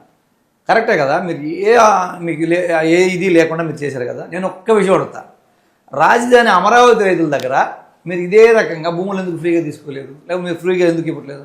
మీరు రాజధానికి తీసుకునే ఏదైతే 33,000 ఎకరాలు ప్లస్ గవర్నమెంట్ అంటే 55,000 ఎకరాలు ఉందో, మీరు రైతులకి 40% కమర్షియల్ ప్లాట్ కానీ రెసిడెంట్ ప్లాట్ కలిపి 40% ఇస్తున్నారు కదా. మీరు మిగతా దాంట్లో మీరు రాజధాని కట్టుకుంటున్నారా? ప్రభుత్వ అవసరాలకి మిగతా వాడుకుంటున్నారు, అంతే కదా. మీరు 40% ఇస్తున్నారు కదా. మరి ఇదే విధంగా రహేజా రియల్టర్స్ కంపెనీకి ఇచ్చిన 27 ఎకరాల్లో ప్రభుత్వం వాటా ఎంత అని అడుగుతున్నాయి. 99%కి అక్కడ ఇవ్వాల్సిన అవసరం ఏంటి? ఇక్కడ రైతులు 40% ఎందుకు ఇస్తున్నారు? మీరు నిజంగా ఒకే విధానంలో, ఒకే పాలసీలో ట్రాన్స్పరెంట్గా మీరు ఉన్నట్టు కనపడాలి అంటే ఇక్కడ రాజధాని రైతులకు 40% ఇచ్చి, అక్కడ వైజాగ్లో ఉండే భూములు, పేదల భూములన్నీ ఎక్వైర్ చేసుకుని గవర్నమెంట్ భూములన్నీ కూడా 99% కంపెనీకి ఇవ్వడానికి ఏంటి మీ ఉద్దేశం? మీరు అక్కడ 40% 50% ప్రభుత్వ వాటా పెట్టుకొని కదా ఇవ్వాలి. మీరు ఎనీ రియల్టర్కి ఇచ్చినా, ఎనీ కంపెనీకి ఇచ్చినా, మీరు ఎక్కడికి వెళ్ళినా ప్రపంచవ్యాప్తంగా ఎవరిచ్చినా సరే నీ ప్రభుత్వం వాటా ఉంటుందా ఉండదా? ప్రభుత్వం వాటా నువ్వు 40% కమర్షియల్ ల్యాండ్, వాల్యుబుల్ ల్యాండ్. ఇంకా అక్కడ మీరే చెప్తున్నారు కోట్లు వాల్యుబుల్ భూములు ఉన్నాయని చెప్పి. అలాంటి భూములు మీరు ఎందుకు 99%కి ఇస్తున్నారు? రహేజాకి ఏంటి మీ రహేజాకి మీకున్న లింక్ ఏంటి? అది ఐటీ కంపెనీ కాదు కదా. లేదు, వాళ్ళు ఐటీ కంపెనీ కట్టినా కూడా వాళ్ళు అమ్మేసుకునే హక్కు ఎందుకు ఇచ్చారు వాళ్ళకి? మీరు అమరావతిలో ఒక పాలసీ, బయట వైజాగ్ భూములకు వచ్చినప్పుడు ఇంకొక పాలసీ అని మేము అడుగుతున్నాం. ఇక్కడే మీ కుట్ర బయటపడుతుందని చెప్పి నేను చెప్తా ఉన్నా. ఉర్సా కంపెనీకి ఎందుకు ఇచ్చారు? ఇంకా వేరే వరల్డ్ ట్రేడ్ సెంటర్ కంపెనీకి 100 ఎకరాలు ఇచ్చారు. ఈ కంపెనీలు అన్నిటికీ ఎందుకు? మళ్ళీ ఒక పాలసీ మీద వెళ్ళేటప్పుడు ఒకే విధానం ఉండాలి. ఉర్సా కంపెనీకి ఒక రేటు, మీ రహేజా కంపెనీకి, రియల్టర్ కంపెనీ ఒక రేటు, మళ్ళీ వరల్డ్ ట్రేడ్ సెంటర్ కంపెనీకి ఒక రేటు, మళ్ళీ ఇక్కడ లోకల్ ఎంటర్ప్రెన్యూర్స్కి ఒక రేటు. ఏంటి తారతమ్యం? లేకపోతే మీ బినామీ, మీతో టైఅప్ అయ్యి బినామీ కంపెనీ చేసే వాళ్ళకి ఇంకొక రేటు. నేను ఇంకొక విషయం రేపు మళ్ళీ ఇండస్ట్రియల్ డిస్కషన్ కూడా ఉంది, కానీ దాంట్లో వీళ్ళు ఆ రోజు మళ్ళీ వాయిదా పడి ఉంది అన్న పరిస్థితి చూస్తే నేను స్ట్రైట్గా దీని అందరూ సంబంధించి అడుగుతున్నాను. కడపలో ఏదైతే ఎస్సీజెడ్ మీద ఉందో అదే ఎస్సీజెడ్లో అందరికీ ఒకే రేటుకు భూములు ఎందుకు ఇవ్వట్లేదని అడుగుతున్నా. ఈ నెలలో ఇదే ఫిబ్రవరి నెలలో మీరు మీ తెలుగుదేశం పార్టీకి ముడుపులు చెల్లించిన కంపెనీకి 5 నుంచి 8 లక్షల్లో భూమి ఇచ్చారు. అదే లోకల్ ఎంటర్ప్రెన్యూర్స్కి 50 లక్షలు, ₹1 కోటి, 2 కోట్లు అమ్ముతున్నారు. ఎందుకు? 500 ఎకరాలు ఇచ్చిన వాడికేమో 5 లక్షలా, 2 ఎకరాలు, 1 ఎకరా, 3 ఎకరాలుగా అడిగి ఇండస్ట్రీ పెడతాను బాబు మా జిల్లా ప్రాంతీయ అభిమానంతో కావచ్చు, రాష్ట్రం మీద ఉన్న అభిమానంతో కావచ్చు, వాళ్ళు ఇండస్ట్రీ పెడతానంటే 50 లక్షల నుంచి ₹1 కోటి ఎకరా. ఏంటి డిఫరెన్స్ అని అడుగుతాను నేను. పాలసీ అన్నప్పుడు ప్రభుత్వం ఒకే పాలసీ మీద వెళ్ళాలి కదా. ఇక్కడ ఉన్నోళ్ళకు ఒక పాలసీ, లేనోళ్ళకు ఒక పాలసీ. ఆ డిఫరెన్స్ ఎక్కడైతే ఉందో దాన్ని బట్టే మీ కుంభకోణాలు, మీ కుట్రలు బయటకు వస్తాయి. సాక్ష్యాలు మీరే చూపిస్తున్నారు, మేము కాదు చూపించాల్సిన అవసరం లేదు. మీరే సాక్ష్యాలను బయట పెడతారు. ఎందుకంటే డిఫరెన్స్ ఏ కంపెనీకి ఎంతకి ఇస్తున్నారు ఏంటనేది ఈ పాలసీ ఏ చిన్న పిల్లోడికి చూపించినా లోకల్ వాళ్ళకి ఏమో కోట్లు, బయట దేశాలు బయట రాష్ట్రాలకి 99 పైసలు అనే దాంట్లోనే మీ కుట్ర బయటపడుతుంది. మేము ప్రూవ్ చేయాల్సిన అవసరం లేదు. ఇంకా సరే, గత 5 సంవత్సరాల్లో జగన్మోహన్ రెడ్డి ప్రభుత్వంలో పారిశ్రామికవేత్తలు తరిమేశారు, వేధించి పంపించేశారు. ఇప్పుడేమో మేము పరిశ్రమలు తీసుకొస్తే వాటి మీద కూడా మళ్ళీ కుట్రలు చేస్తూ ఉన్నారు, వాళ్ళని వెనక్కి పంపించేందుకు లేఖలు రాస్తూ ఉన్నారని లోకేష్ అంటున్నారు. అది పచ్చి అబద్ధం. అది ఎందుకంటే గతంలో వచ్చిన పరిశ్రమలే నెల్లూరులో కూడా ఎనికిపోయిన పరిస్థితి మనం మొన్న చూసాం. లాస్ట్ సెషన్లో కూడా మేము అడిగాం, మాకు సంబంధం మాకు తెలియదు అని అన్నారు. పరిశ్రమలు వెనక్కిపోతుంది వీళ్ళ కాలంలోనే. అసలు 14 లక్షల కోట్ల పెట్టుబడులు వచ్చింది గత ప్రభుత్వంలోనే. కానీ మీకు దీనికి సాక్ష్యం ఉదాహరణ ఎగ్జాంపుల్ చెప్పాలంటే, నిన్న రిజర్వ్ బ్యాంకు సంబంధించిన డేటా వస్తే 2019-24 మధ్యకాలంలో దక్షిణ భారతదేశంలో ఇండస్ట్రియల్ గ్రోత్ అనేది నెంబర్ 1 ప్లేస్లో ఏపీ వచ్చింది. మనకు రాజధాని లేదంటున్నారు. ఏది ఆ కోవిడ్ పరిస్థితులు, ఇన్ని కారణాలు, ఇన్ని ఇబ్బందికరమైన పరిస్థితుల్లో కూడా సౌత్ ఇండియాలో నెంబర్ 1 పొజిషను ఆంధ్రప్రదేశ్కి ఎలా వచ్చిందని మేము అడుగుతాం. నిజంగా ఇది మీరు చెప్పే ఆరోపణలు నిజమైతే లేదు కదా. ఇండియా మొత్తం మీద 5వ ప్లేస్లో ఎలా వచ్చింది ఆంధ్రప్రదేశ్? మీ హయాంలో 14-19 మధ్యలో ఎందుకు రాలేదు? ఇప్పుడు ఎందుకు రావట్లేదు? చెక్ చేసుకోండి. మా దగ్గర క్లియర్ ఎవిడెన్స్ ఉంది. మీరు మాట్లాడేటప్పుడు పేపర్ చూపించి మాట్లాడండి. నేను పేపర్ చూపించి మాట్లాడతా, నివేదికల ప్రకారం మాట్లాడతా. దాదాపు 12,500 కంపెనీలు ఏపీలో రిజిస్ట్రేషన్ అయినాయి గత ప్రభుత్వం 2019-24 మధ్యకాలంలో. దాదాపు 12,50,000 మంది ఇన్కమ్ ట్యాక్స్లోకి యాడ్ అయ్యారు. ఇండస్ట్రీ ఇది చిన్న చిన్న ఎంటర్ప్రెన్యూర్స్ అందరూ కూడా. ఇంత అభివృద్ధి జరిగి ఆదాయం పెరిగి ఇన్ని చేస్తే పైగా ఇక్కడ ఇండస్ట్రియల్ రావడానికి ఈ రాష్ట్రంలో దోహదపడింది ఓన్లీ జగన్మోహన్ రెడ్డి గారికి. ఈ విభజన ఆంధ్రప్రదేశ్ 12 ఏళ్ళు అవుతుంటే ఈ 12 సంవత్సరాల్లో పూర్తి స్థాయిలో అభివృద్ధి కోసం పాటుపడింది జగన్మోహన్ రెడ్డి గారు. సాక్ష్యం నేను నిరూపించగలను. ఎందుకంటే 14-19 గజ్జి కాలంలో మీరేదో అనుభవజ్ఞులు ఈ రాష్ట్రాన్ని ఉద్ధరిస్తారని చెప్పి మీకు అవకాశం ఇస్తే ఏ అభివృద్ధి చేయలేకపోతేనే మీకు మళ్ళీ మీకు 23 సీట్లకి పరిమితం చేసింది ప్రజలు. తర్వాత జగన్మోహన్ రెడ్డి గారు రావడంతో 6-7 నెలల్లో కోవిడ్ వచ్చినా ఆ కోవిడ్ పరిస్థితులు మొత్తాన్ని పక్కకి కంట్రోల్ చేసుకుంటూ ప్రజలను కాపాడుకుంటూనే 2020-21 వచ్చేటప్పటికి అన్ని ప్రణాళికలు రెడీ చేసుకొని ఈ రాష్ట్రంలో 4 పోర్టులు తీసుకురావడం జరిగింది. గతంలో కాంగ్రెస్ పార్టీ స్వాతంత్రం వచ్చినా 2 పోర్టులు కడితే, రాజశేఖర రెడ్డి గారు 5 సంవత్సరాల అవకాశం వచ్చినా 2 పోర్టులు కడితే, జగన్మోహన్ రెడ్డి గారికి 5 సంవత్సరాల అవకాశం వస్తుంది 4 పోర్టులు తీసుకొచ్చారు ఈ రాష్ట్రంలో. ఎందుకు తీసుకొచ్చాడు అంటే పక్కనుండే 5 రాష్ట్రాలు మనకి ఛత్తీస్గఢ్ కానీ, తెలంగాణ కానీ, కర్ణాటకలో కొంత, ఒరిస్సాలో కొంత, మన స్టేట్. ఈ 5 రాష్ట్రాలు ఎక్స్పోర్ట్స్ అండ్ ఇంపోర్ట్స్ మన మీద ఆధారపడాలని పరిస్థితి. అది మీకు తెలుసు. కానీ 40 ఏళ్లలో మీ కెరీర్ మొత్తంలో 4 సార్లు ముఖ్యమంత్రి ఉన్నామంటున్నారు, 40 ఏళ్ళ చరిత్ర అన్నారు. ఒక్క పోర్ట్ అని ఎందుకు కట్టలేకపోయి రాష్ట్రం అని చెప్పి అడుగుతాం. కానీ కాకినాడలో పోర్టు కట్టింది కాంగ్రెస్ ప్రభుత్వం టైంలో కడితే దాన్ని మళ్ళీ మీరు మీ నాయకులకు అమ్ముకున్న పరిస్థితి మీరు చేశారు, మేము కాదు. గవర్నమెంట్ పోర్టులు అమ్ముకుంది మీరు, గవర్నమెంట్ పోర్టులు కడుతుంది మేము, రాజశేఖర రెడ్డి గారు కానీ, జగన్మోహన్ రెడ్డి గారు కానీ. ఈ 4 పోర్టులతో పాటు 10 ఫిషింగ్ హార్బర్లు తీసుకొస్తే ఎక్స్పోర్ట్స్ ఇంపోర్ట్స్ 22,000 ఉండేది కాస్త 50,000 కోట్లకి పెరిగితే మనకు ఆదాయం పెరుగుతుందనే ఉద్దేశంతో, ఫారిన్ కరెన్సీ కూడా ఇండియాకి సపోర్ట్ దొరుకుతుందనే ఉద్దేశంతో ఆయన ఫిషింగ్ హార్బర్లు 5 జెట్టీస్ కూడా తీసుకురావడం జరిగింది. వాటిని కూడా మీరు ఈరోజు పక్కన పెట్టే పరిస్థితి వచ్చారు. మేము అభివృద్ధికి ముందు బాటలు వేసామా, మీరు అభివృద్ధికి బాటలు వేసారని చెప్పి అడుగుతాము.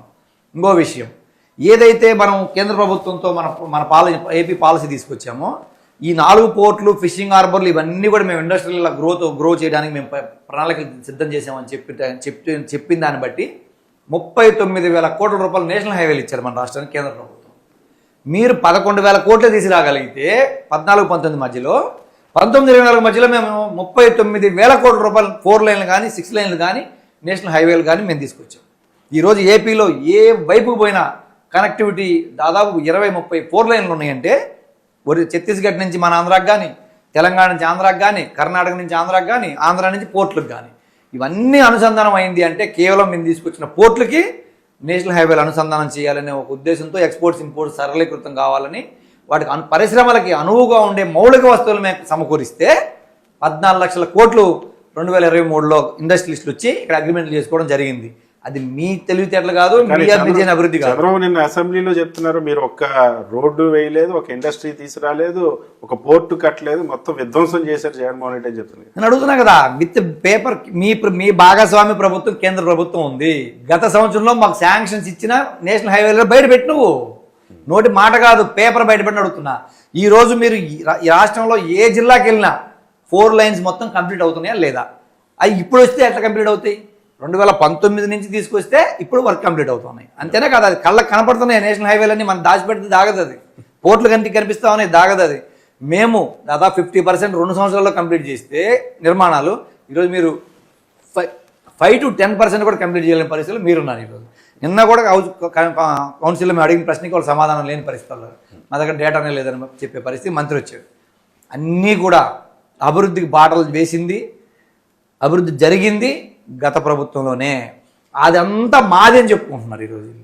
గత ప్రభుత్వంలో తీసుకొచ్చిన పరిశ్రమలు కానీ, నేషనల్ హైవేలు కానీ, పోర్టులు కానీ, ఎయిర్పోర్ట్లు కానీ అన్నీ మాయని చెప్పుకుంటున్నారు.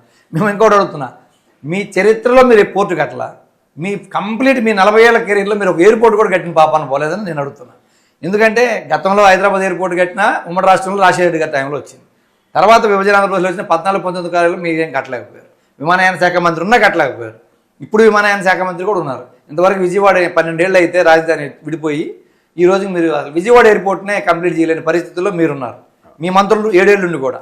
కానీ మేము గత 5 సంవత్సరాలకు వచ్చి కడప ఎయిర్పోర్ట్ ఓపెన్ చేసాం, కర్నూలు ఎయిర్పోర్ట్ ఓపెన్ చేసాం, మళ్ళీ భోగాపురం ఎయిర్పోర్ట్ కూడా ల్యాండ్ అక్విజిషన్ మాట చేసి శంకుస్థాపన మేము చేసి దాదాపు 70% పనులు మేము కంప్లీట్ చేస్తే ఈరోజు వచ్చేసి ఒక విమానం నుంచి మాది అని చెప్పుకునే పరిస్థితి మీరు వచ్చారంటే మీ విజ్ఞతకే వదిలేస్తున్నాం మేము. ఎందుకంటే ప్రజలు అన్నీ గమనిస్తున్నారు.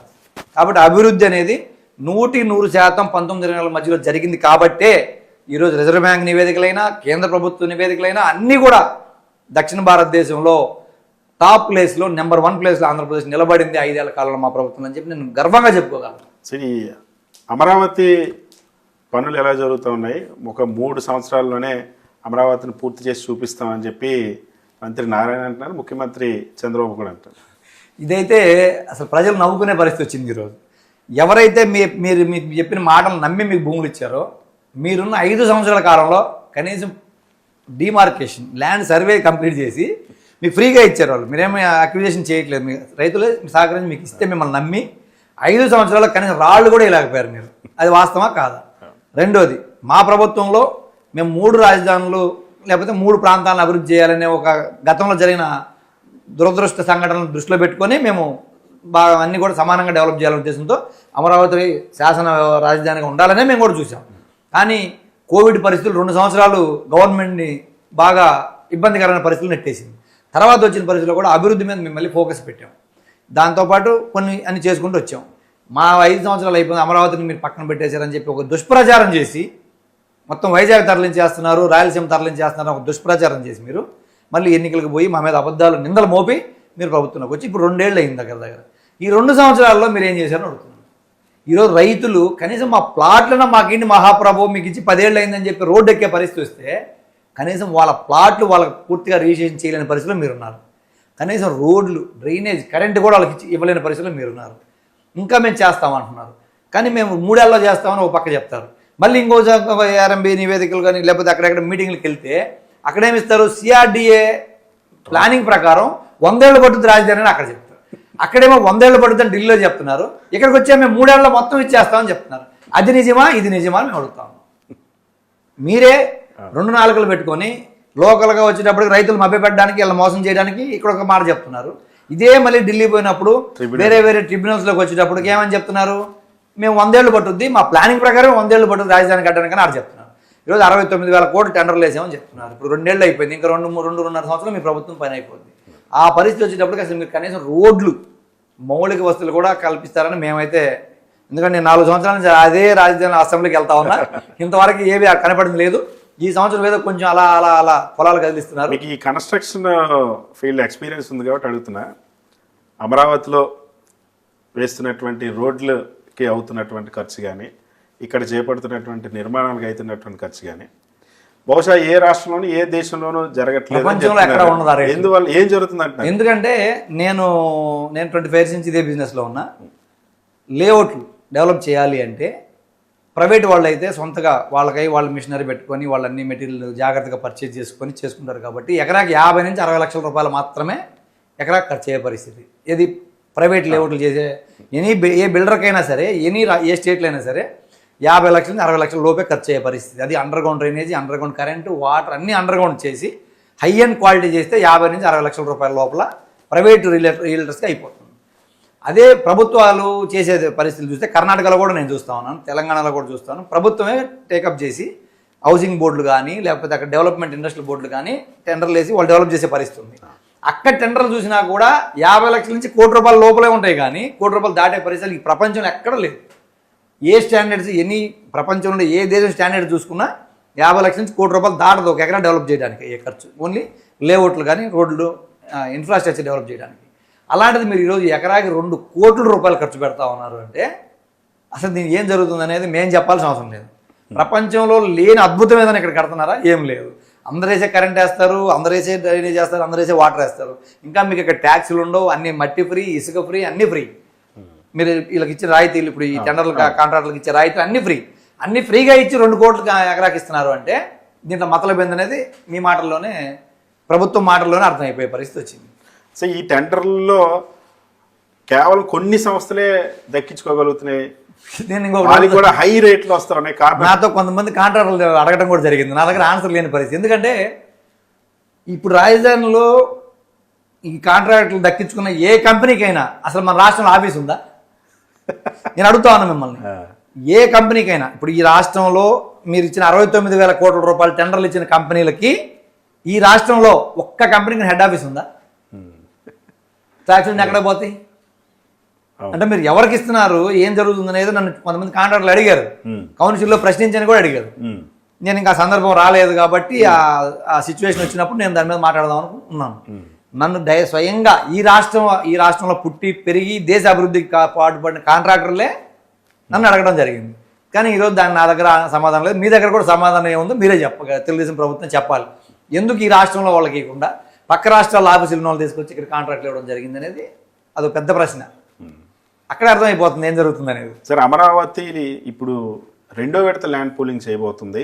దాదాపుగా 50,000 ఎకరాలు ఇంకా కావాలి.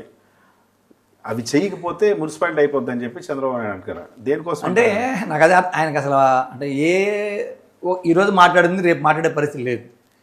అప్పుడు ఏం చెప్పారు, 33,000 ఎకరాలు ప్లస్ గవర్నమెంట్ అన్ని కలిపి 55,000 ఎకరాలు ప్రపంచ స్థాయి రాజధాని నిర్మాణం చేస్తాను నేను. అసలు ప్రపంచంలో ఇలాంటి రాజధానికి ఎక్కడ ఉండకూడదు అన్నట్టుగా నేను నిర్మాణం చేస్తున్నాను. దానికి అన్న గ్రాఫిక్స్ అన్నీ కూడా చేసి మనకు చూపించారు. అది మనందరం కూడా వాళ్ళ ప్రభుత్వం 5 సంవత్సరాలు చూసాం. ఇప్పుడు ఈరోజు పరిస్థితి చూస్తే 55,000 ఎకరాల్లో కనీసం ప్లాట్ రాళ్ళు వేసి వాళ్ళకి వీలైన పరిస్థితుల్లో మీరుండి 55,000 ఎకరాలు అయితే మున్సిపాలిటీ అయిపోద్దండి. మీరే కదా 55,000 ఎకరాలు ప్రపంచ స్థాయి నిర్మాణంలో సరిపోద్దని చెప్పిందే మీరు. మళ్ళీ అట్ ద సేమ్ టైం ఈరోజు మళ్ళీ మీరు భూముల కోసం 55,000 ఎకరాలు చేసేది అయిపోయింది. వీళ్ళకి ఎప్పుడన్నా మనం ఇచ్చినా ఇవ్వకపోయినా వీళ్ళు మనం ఏం చేయలేరు అనే ఉద్దేశంతో మళ్ళీ ఈరోజు 40,000-50,000 ఎకరాలు ఎయిర్పోర్ట్ నిర్మాణం కోసం మీకు భూములు కావాలా? ఆల్రెడీ ఎయిర్పోర్ట్ ఉంది. వెస్ట్ బైపాస్ మేమే వేసాం మా ప్రభుత్వంలో.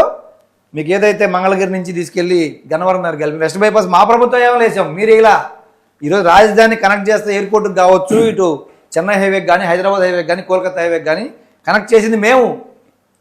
రోడ్డు మొత్తం అభివృద్ధి చేసింది మేము.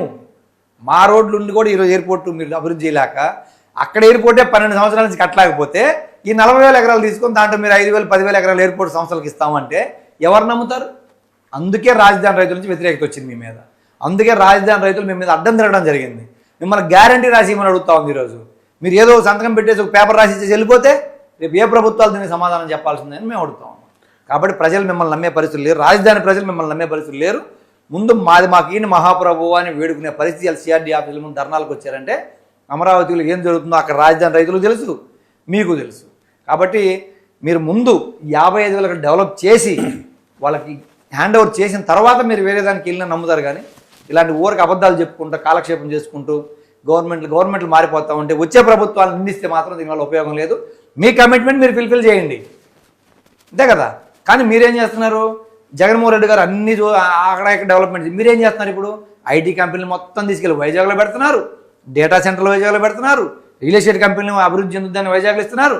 మరి అమరావతి రాజధానిలో మీరు ఎందుకు కంపెనీలకి ఎంప్లాయ్మెంట్ జనరేట్ అయ్యేదని మీరు ఎందుకు భూములు ఇట్లేదు అడుగుతున్నారు? ఒక 200 సాఫ్ట్వేర్ కంపెనీ సెలెక్ట్ చేసుకొని ఈ రాష్ట్రంలో ఉండి బయటికి పోయి ఎదిగిన ఎంటర్ప్రెన్యూర్స్ అయిన వాళ్ళకే మీరు 2 ఎకరాల భూములు ఇస్తే, ఈ రాష్ట్రంలో నుంచి బయట అన్ని దేశాల్లో ఉండే సాఫ్ట్వేర్ పీపుల్ కానీ మీరు 2 ఎకరాల భూములు ఇస్తే, 200 కంపెనీలు కానీ అమరావతి రాజధానిలో ఇస్తే వాళ్ళే లక్షల ఉద్యోగాలు క్రియేట్ చేస్తారు కదా. మా రాజధాని మా రాష్ట్రం అభిమానం వాళ్ళకు ఉంటుంది కదా. ఎందుకు ఎవ్వరికి 1 ఎకరా కూడా భూములు లేదని అడుగుతుంది. మరి అమరావతిలో భూ కేటాయింపులు ఎవరికి జరుగుతున్నాయి, ఏ ప్రాతిపదికన జరుగుతున్నాయి, ఏం జరుగుతుందంటారు? కాలేజీలకు ఇచ్చారు కదా, 200 ఎకరాలు ఇచ్చారు గత ప్రభుత్వంలో, మళ్ళీ ఈ ప్రభుత్వం ఇంకో 200 ఎకరాలు యాడ్ చేసుకున్నారు. అంటే వీళ్ళు ఎవరైతే వీళ్ళకి ముడుపులు ఇస్తారో, ఎవరైతే వాళ్ళ సంస్థలో భాగస్వామ్యం ఇస్తారో వాళ్ళకి భూములు కేటాయిస్తూ ఉన్నారు. కాలేజీలు రావాలి, మేము వద్దంటే నాకు విజయవాడ ఎడ్యుకేషన్ హబ్, అసలు గుంటూరు విజయవాడ అనేది. అలాంటి చోట మీరు 100 ఎకరాలు ఇవ్వాల్సిన అవసరం ఏంటి? ఆ కాలేజీలకి ప్రైవేట్ కాలేజ్ పెట్టుకోవాలి, 10 ఎకరాలు సరిపోతుంది అర్బన్ ఏరియాలో, రూరల్ ఏరియా 30 ఎకరాలు సరిపోతుంది. మీరు 100 ఎకరాలు ఎందుకు ఇస్తున్నారు, 100 ఎకరాలు ఎందుకు ఇస్తున్నారు? కానీ పరిశ్రమలకు ఇవ్వండి, ఎంప్లాయ్మెంట్ జనరేషన్కి ఇవ్వండి అంటే భూములు ఇవ్వట్లేదు. ఎస్బీఐ అడిగితే 5 ఎకరాలు ఇల్లని పరిస్థితిలో మీరుండి 2 ఎకరాలు ఎంతో ఇచ్చిన పరిస్థితి చూసాం. నేషనలైజ్ బ్యాంక్స్ అడిగితే కూడా మీరు ఒక బ్యాంక్ 5 ఎకరాలు ఇల్లని పరిస్థితిలో మీరుండి ఇక్కడ వాళ్ళు మళ్ళీ డబ్బులు పెట్టి కొనుక్కుంటామన్నా కూడా వాళ్ళకి మీరు భూములు ఇవ్వట్లేదు నేషనలైజ్ బ్యాంకులకి. కానీ అక్కడ పోతే నేను వైజాగ్లో 99 ప్రజలకి 27 ఎకరాలు ఇచ్చేస్తున్నారు. మరి అది కరెక్టా, ఇది కరెక్టా? మీరు అన్ని సంస్థలు రావాలంటున్నారు, వాళ్ళందరూ భూములు ఇస్తే కదా మీరు వచ్చేది. మేజర్ హైదరాబాద్ కానీ ఎన్ని స్టేట్ హెడ్ క్వార్టర్ డెవలప్ అయిందంటే సాఫ్ట్వేర్ ఉండాలి, ఫార్మా ఉండాలి, అన్ని రంగాలు ఉండాలి. ఒక ఎడ్యుకేషన్ ఉంటే సరిపోదు కదా. ఆ ఎడ్యుకేషన్ చదువుకుని ఎక్కడ ఉద్యోగం చేయాలి? మీరు బ్యాలెన్స్డ్గా విద్యని ఉపాధి కల్పన 2 బ్యాలెన్స్ చేసుకొని పోవాలి. అది మీరు చేయకుండా కేవలం భూములు అమ్ముకునే కార్యక్రమానికి తెరలేపారు తప్ప వేరే ఉద్దేశమే కాదని. మీరు చెప్పిన దాని ప్రకారం అమరావతిలో ఫ్యూచర్లో ఎంప్లాయ్మెంట్ జనరేషన్ జరిగే అవకాశం లేదంటారా? వీళ్ళు చేసే దాని ప్రకారం 100% లేదు. చెప్పమనండి, ఏ విధంగా మీరు జనరేట్ చేయగలుగుతారు అమరావతిని అడుగుతున్నాను. మీరు ఏ బేసిస్ మీద మీకు ఎంప్లాయ్మెంట్ జనరేషన్ వస్తుందని అడుగుతా ఉన్నా.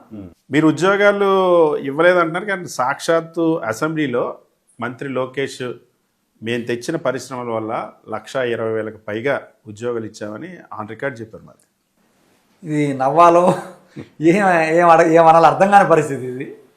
నేను గత సెషన్లో కూడా క్వశ్చన్ అడిగా. 2014-19 మధ్యకాలంలో ఈ రాష్ట్రంలో వచ్చిన ప్రభుత్వ ఉద్యోగాలు ఎన్ని, 19-24 మధ్యకాలంలో ప్రభుత్వ ఉద్యోగాలు ఎన్ని, 24-25 మధ్యకాలంలో మీరు తెచ్చిన ఉద్యోగాలు ఎన్ని అని చెప్పి నేనే క్వశ్చన్ అడగడం జరిగింది. నాకు ప్రభుత్వం ఇచ్చిన ఆన్సర్ చూస్తే 18,000 ఉద్యోగాలు మాత్రమే 2014-19 కాలం మధ్యకాలంలో ప్రభుత్వ ఉద్యోగాలు వచ్చాయి. 18,000. ఇది ప్రభుత్వం డేటా, మీరు కావాలని చెక్ చేసుకోవచ్చు. 19-24 మధ్యలో దగ్గర మొత్తం 3,06,000 ఉద్యోగాలు జగన్మోహన్ రెడ్డి గారు ఇచ్చారు. కోవిడ్ ఉన్నా 2 సంవత్సరాల ఇన్కమ్ లేకపోయినా 131,000 స్ట్రైట్గా సచివాలయ ఉద్యోగాలు సింగిల్ స్ట్రోకులు ఇచ్చిన ఘనత, ₹1 అవినీతి తావు లేకుండా, చిన్న ఆందోళన లేకుండా ఇచ్చిన ఘనత జగన్మోహన్ రెడ్డి గారు. తర్వాత మిగతా ప్రభుత్వ శాఖల ఉద్యోగాలు కానీ, ఆర్టీసీ 50,000 ఉద్యోగాలు కానీ, అన్ని రకాల డిపార్ట్మెంట్లు కలిపి ఓవరాల్గా 2019-24 మధ్యకాలంలో ఇచ్చిన ఉద్యోగాలు, ప్రభుత్వ ఉద్యోగాలు 3,06,000 ఉద్యోగాలు మా ప్రభుత్వంలో ఇస్తే, గతంలో మీరు ఇచ్చింది 5 ఏళ్లలో 18,000 అయితే, ఇప్పుడు 24 వచ్చిన తర్వాత మీరు ఇచ్చింది 15,000 ఉద్యోగాలు మన డిఎస్సీ ఇచ్చారు. కానీ మేము 1998లో మీ నాన్నకాడి నుంచి ఆగిపోయిన ప్రభుత్వ ఉద్యోగాలని మేము కంప్లీట్ చేసాం. పెండింగ్ ఏదైతే నోటిఫికేషన్స్ ఉన్నాయో, పెండింగ్ జాబులు ఏదైతే కోర్టులో వివాదాల వల్ల ఆగిపోయి ఉన్నాయో వాటన్నిటినీ క్లియర్ చేసి అవన్నీ సంపూర్ణంగా వాళ్ళందరికీ న్యాయం చేసిన ఘనత మా ప్రభుత్వాన్ని. అయితే మేము 14 లక్షల కోట్ల ఇన్వెస్ట్మెంట్లు తీసుకొచ్చి అగ్రిమెంట్లు చేసి వాటిని నిర్మాణం స్టార్ట్ చేసి కొన్ని కంప్లీట్ అయినాయి. కంప్లీట్ అయిన వాటి వల్ల ఉద్యోగాలు మా ద్వారా వచ్చినాయి. అవి మీ అని ఈరోజు కౌంట్ చేయాలంటే ఇంతకన్నా అమాయకత్వానాలు ఆయన, లేకపోతే ఆయన అవగాహన లోపమనాలు నాకైతే తెలియట్లేదు. మీరు మా టర్మ్లో వచ్చిన మనం చూసాం, అక్కడ ఏసీలు తయారు చేసే కంపెనీలు అన్నీ మేము తీసుకొచ్చాం ఉద్యోగాలు. ఎవరండి 2023లో 22లో అక్కడ ఇండస్ట్రియల్ కారిడార్లో మనం కంపెనీకి ల్యాండ్లు ఇస్తే ఓపెనింగ్లు మనం చేస్తే ఏది సెంచరీ ప్లైవుడ్ కానీ గ్రీన్ ప్లే కానీ డైకిన్ కానీ అన్నీ కూడా ఇవన్నీ మనం వాటి భూములు ఇచ్చి పరిశ్రమలు ఓపెనింగ్ కూడా మనం చేస్తే వచ్చిన ఉద్యోగాలు అయ్యి ఆ ఉద్యోగాలను నేను తీసుకొచ్చానని చెప్తున్నాను ఈరోజు లోకేష్. ఇంతకంటే అవగాహన లోపమో అవివేకమో నేనైతే అనుకున్నా. మీరు మీ టర్మ్ వచ్చిన తర్వాత మీరు స్టార్ట్ చేసిన కంపెనీలన్నీ అవి పూర్తయిన కంపెనీలన్నీ వాటి ద్వారా వచ్చిన ఉద్యోగాలని మీరు చెప్పండి, మేము ఒప్పుకుంటాం. మా హయాంలో వచ్చిన కంపెనీల ఉద్యోగాలని మాయని మీరు చెప్పుకుంటే ఇంతకంటే అమాయకత్వం ఇంకోటి ఉంటుందని నేను తెలియజేస్తాను. ఈ లడ్డు విషయంలో పవన్ కళ్యాణ్ కూడా కొన్ని ఆరోపణలు చేశారు. అయోధ్యకే ఏకంగా కల్తీ చేసినటువంటి లడ్లు పంపించేశారు.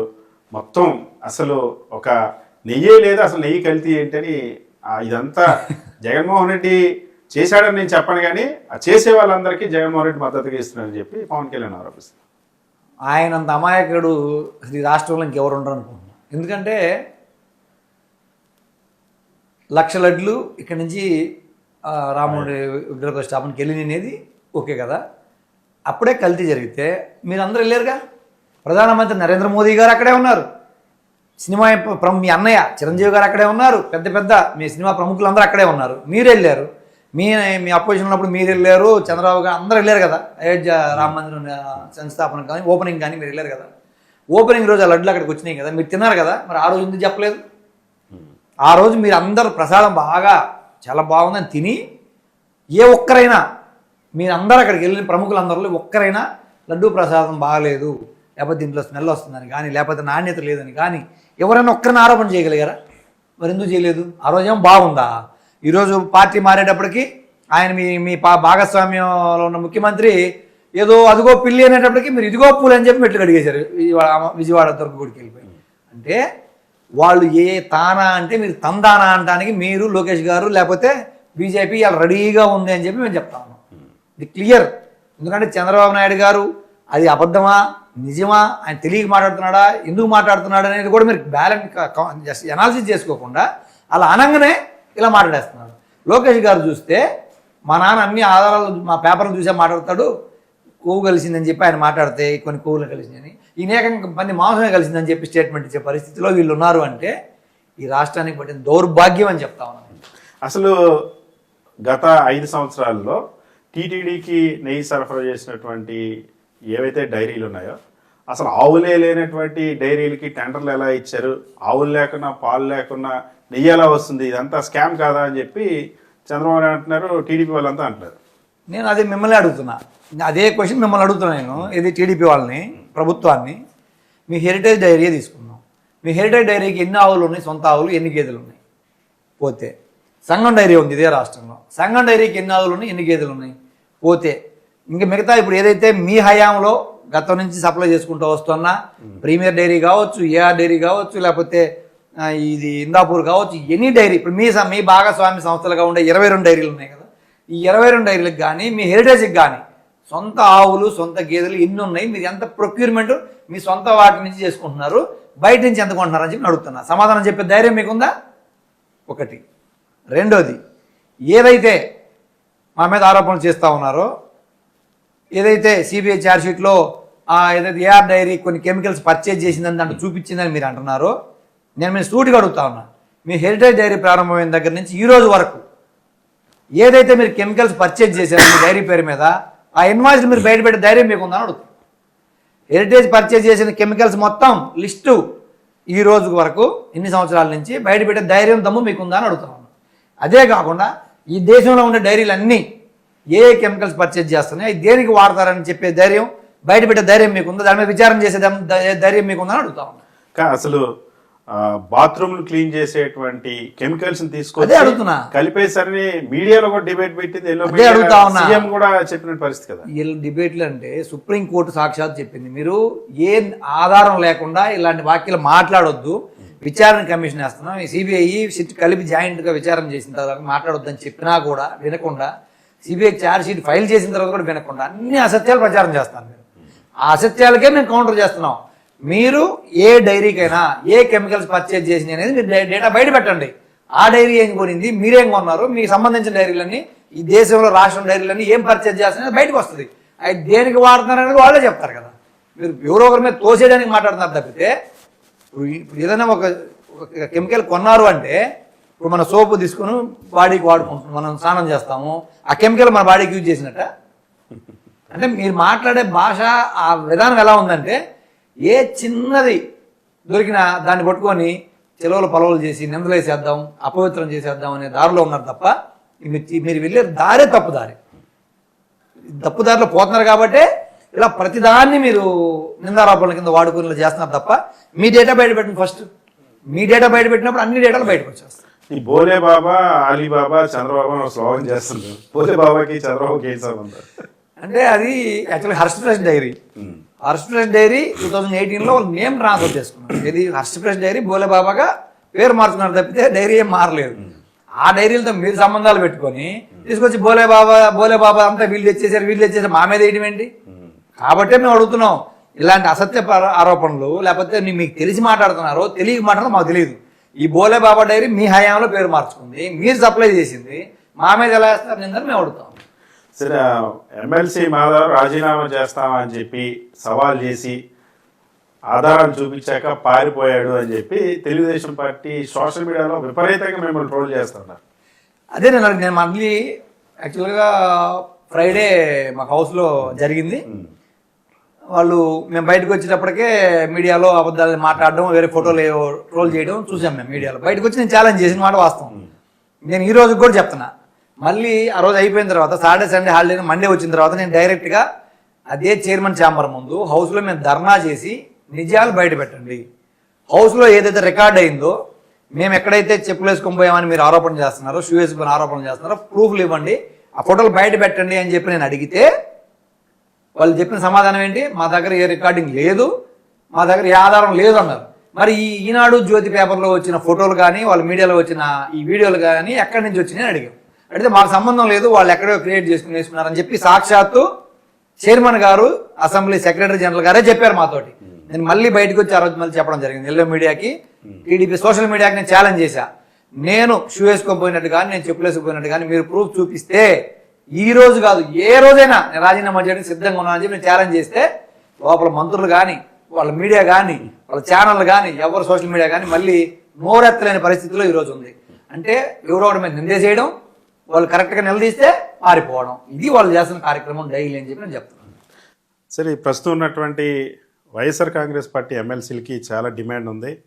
కూటమి పార్టీలన్నీ కూడా కొందరు ఎమ్మెల్సీలని వాళ్ళ వైపు లాక్కుంటా ఉన్నారు. కొందరికి వన్ టైం సెటిల్మెంట్లని, కొందరికి కాంట్రాక్ట్లని చాలా చేస్తూ ఉన్నారు కదా. మీకు ఎప్పుడు ఆలోచన రాలేదా? నేను ఎందుకంటే నేను గతంలో 2009లోనే నేను జగన్మోహన్ రెడ్డి గారితో నా ప్రయాణం మొదలైంది. 2009కి ముందు నేను తెలుగుదేశం పార్టీలో 15 సంవత్సరాల దాకా పనిచేశాను. దగ్గర స్టేట్ కమిటీలో జనరల్ సెక్రటరీ కూడా చేశాను యూత్ కమిటీలో. నాకు ఆ రోజున్న పరిస్థితులను బట్టి నాకు అక్కడ కరెక్ట్ కాదనిపించింది. నేను రాజశేఖర రెడ్డి గారు పరిపాలన, ఆయన ఒక వ్యక్తిత్వాన్ని చూసి నేను మారడం జరిగింది. 2009 నుంచి నేను జగన్మోహన్ రెడ్డి గారి దగ్గర నేను పార్టీలో జాయిన్ అయ్యాను, కాంగ్రెస్లో కూడా. మళ్ళీ రాజశేఖర రెడ్డి గారు మరణం తర్వాత కూడా జగన్మోహన్ రెడ్డి గారితో నా ప్రయాణం జరుగుతూ ఉంది. నేను 2010 నుంచి 2014 దాకా ఇన్ఛార్జ్గా పనిచేశాను.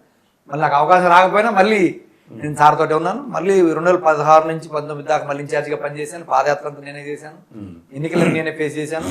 కానీ మళ్ళీ కూడా అవకాశం రాకపోయినా నేను జగన్మోహన్ రెడ్డి గారికి నాకు ఉన్న బాండింగ్ ఏంటంటే ఆయనలో నాకు నచ్చేది స్ట్రైట్నెస్. ఏదైనా ముక్కు సూటిగా బికాజ్ నేను ఇది చేయగలను, ఇది చేయలేనని చెప్పి ఆయన మాతో డైరెక్ట్గా మాట్లాడతారు. నేను కూడా నాకు ఇది కావాలి, లేకపోతే నాకు ఇది వద్దు, లేకపోతే నాకు ఇది నాకు కావాలి, మేము డైరెక్ట్గా ఆయనతో మాట్లాడుకునే స్వతంత్రం మాకుంది. కాబట్టి ఆయన స్ట్రైట్నెస్ మా స్ట్రైట్నెస్సే మా ఇద్దరికి మ్యాచ్ అయిందని చెప్పి నేనైతే అనుకుంటున్నా. ఇప్పుడు దాదాపు 3 సార్లు కూడా నాకు అవకాశం రాలా, 14, 19, 24 అయినా నేనేమి బాధపడలేదు. మళ్ళీ నేను ఏదైతే నా పార్టీలో నా ప్రయాణం, నా కష్టం, లేకపోతే నా శ్రమ అంతా కూడా ఆయన గుర్తించే 2021 డిసెంబర్లో ఎమ్మెల్సీకి అవకాశం ఇచ్చాడు. నేను ఏదైతే నన్ను నమ్మి నా మీద ఒక నమ్మకంతో మాధవ్ అంటే నా మనిషి, లేకపోతే మాధవ్ ప్రజలకు ఉపయోగపడతాడు, లేకపోతే పార్టీకి ఉపయోగపడతాడు, లేకపోతే నిజాయితీగా ఉంటాడు, ఎన్ని అవకాశాలు రాకపోయినా నాతోనే ఉన్నాడు అని చెప్పి ఆయన నమ్మే నాకు ఇచ్చాడో ఆ నమ్మకాన్ని ఈ 4 సంవత్సరాల నుంచి నేను ఏ రోజైనా ప్రభుత్వంలో ఉన్నప్పుడు కానీ అపోజిషన్ ఉన్నప్పుడు కానీ నా పాత్ర ప్రజల పక్షాన, అపోజిషన్ పక్షాన కానీ ప్రభుత్వ పక్షాన కానీ వాదన వినిపించడానికి నేను ప్రభుత్వంలో ఉన్నప్పుడు కూడా అధికారులు నిలిచిన పరిస్థితి మీరు గమనించే ఉంటారు. ఇది కౌన్సిల్లో కొన్ని విధానాల మీద, కొన్ని ఇష్యూస్ మీద నేను నిలదీయడం, ప్రశ్నించడం ప్రభుత్వంలో కూడా చేశాను. నేనేమి వన్ సైడ్గా ఉండే పరిస్థితి కాదు. ప్రజల పక్షాన్ని నిలబడాలని బాధ్యత నాది, అట్ ద సేమ్ టైం ప్రభుత్వాన్ని కూడా నిలదీయాలి, ప్రజలకు మేలు చేయాలి. మన ప్రభుత్వంలో అపోజిషన్ ఉన్నప్పుడు ఏం చేయాలి?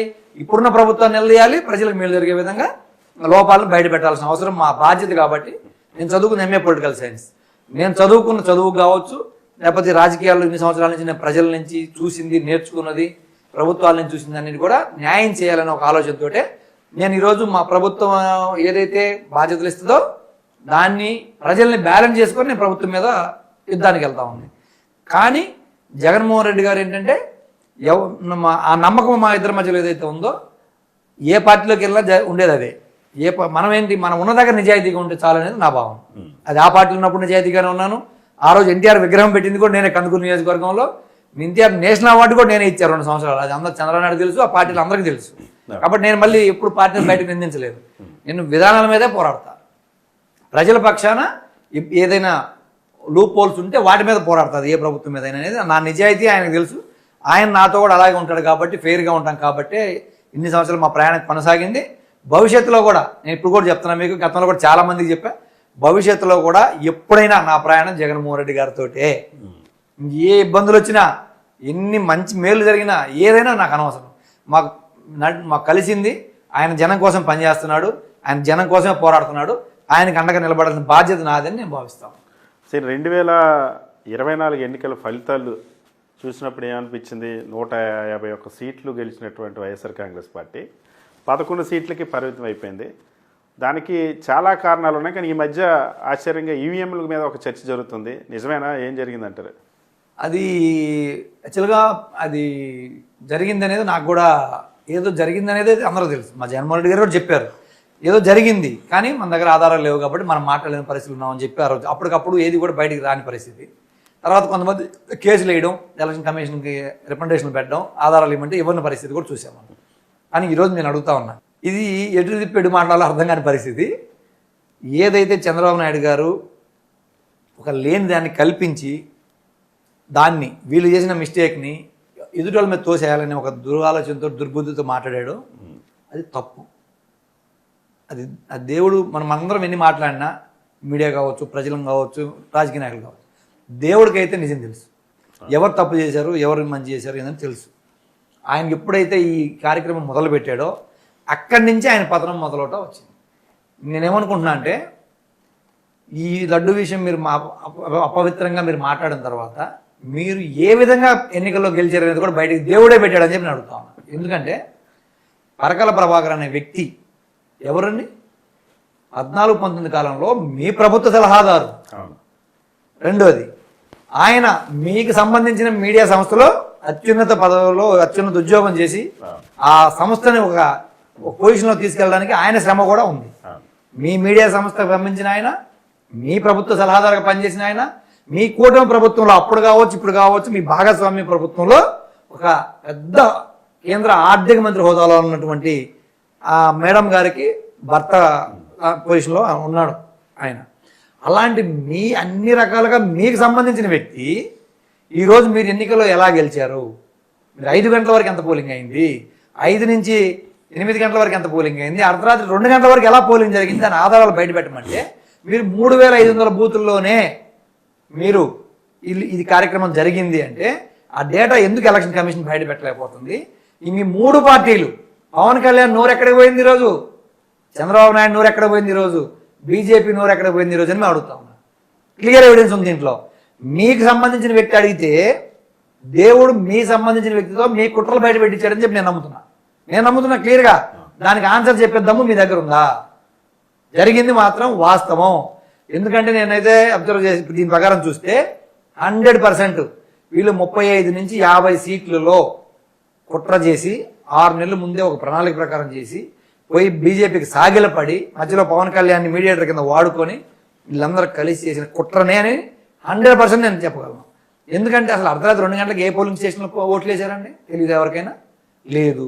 అసలు ఇంత 90,000 ఇప్పుడు గత ఎన్నికల్లో ఓడిపోయారు ఒక ఎమ్మెల్యే, సపోజ్ పవన్ కళ్యాణ్ కావచ్చు, లోకేష్ కావచ్చు, ఇంకొకరు కావచ్చు, ఎమ్మెల్యేకే మీరు ఓడిపోయిన వ్యక్తి మళ్ళీ నేను నెక్స్ట్ ఎలక్షన్కి వచ్చేటప్పటికి 90,000 మెజార్టీ ఎలా వస్తుందండి? నేను ఎగ్జాంపుల్ మీకు 2 చెప్తా. కుప్పం ఉంది, ఏ రోజైనా 40,000 60,000 మధ్యలోనే 6 ఎలక్షన్లు జరిగినా 7 ఎలక్షన్లు జరిగినా మెజార్టీ అప్ అండ్ డౌన్స్ ఉంటాయి.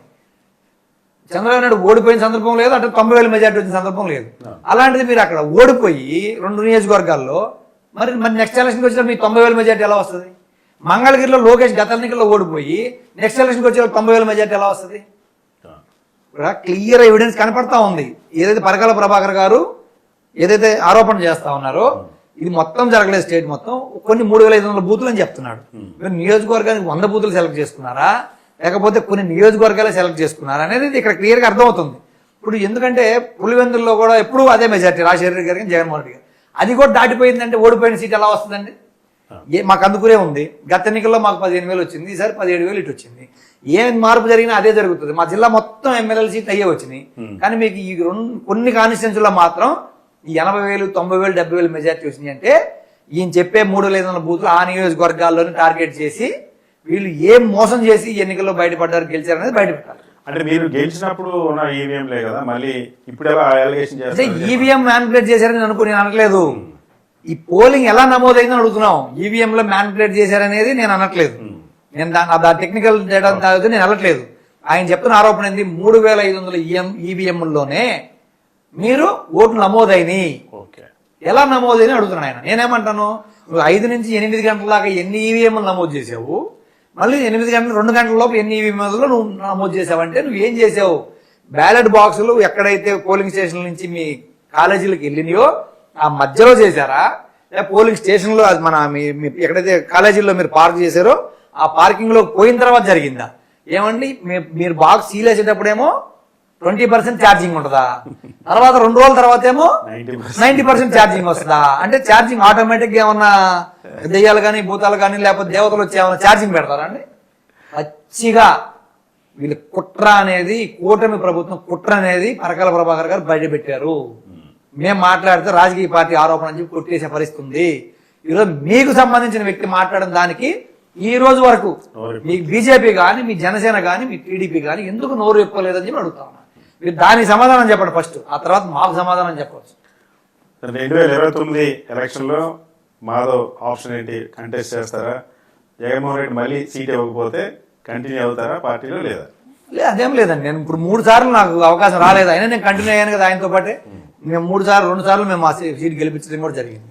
కాబట్టి రాజకీయాల్లో నేనైతే నమ్మేది, మనం రాజకీయాల్లో ఉంటే మనం ఏం చేయగలం అనేది నాకు ఇంపార్టెంట్. అది ఏ పార్టీ అనేది కాదు. మనకి మన మాట గౌరవించి మనకు రెస్పెక్ట్ ఎవరు ఇస్తారో వాళ్ళతో ప్రయాణం చేయడం అనేది నాకు ఇంపార్టెంట్. నేను ఎగ్జాంపుల్ చెప్తా ఉన్నా.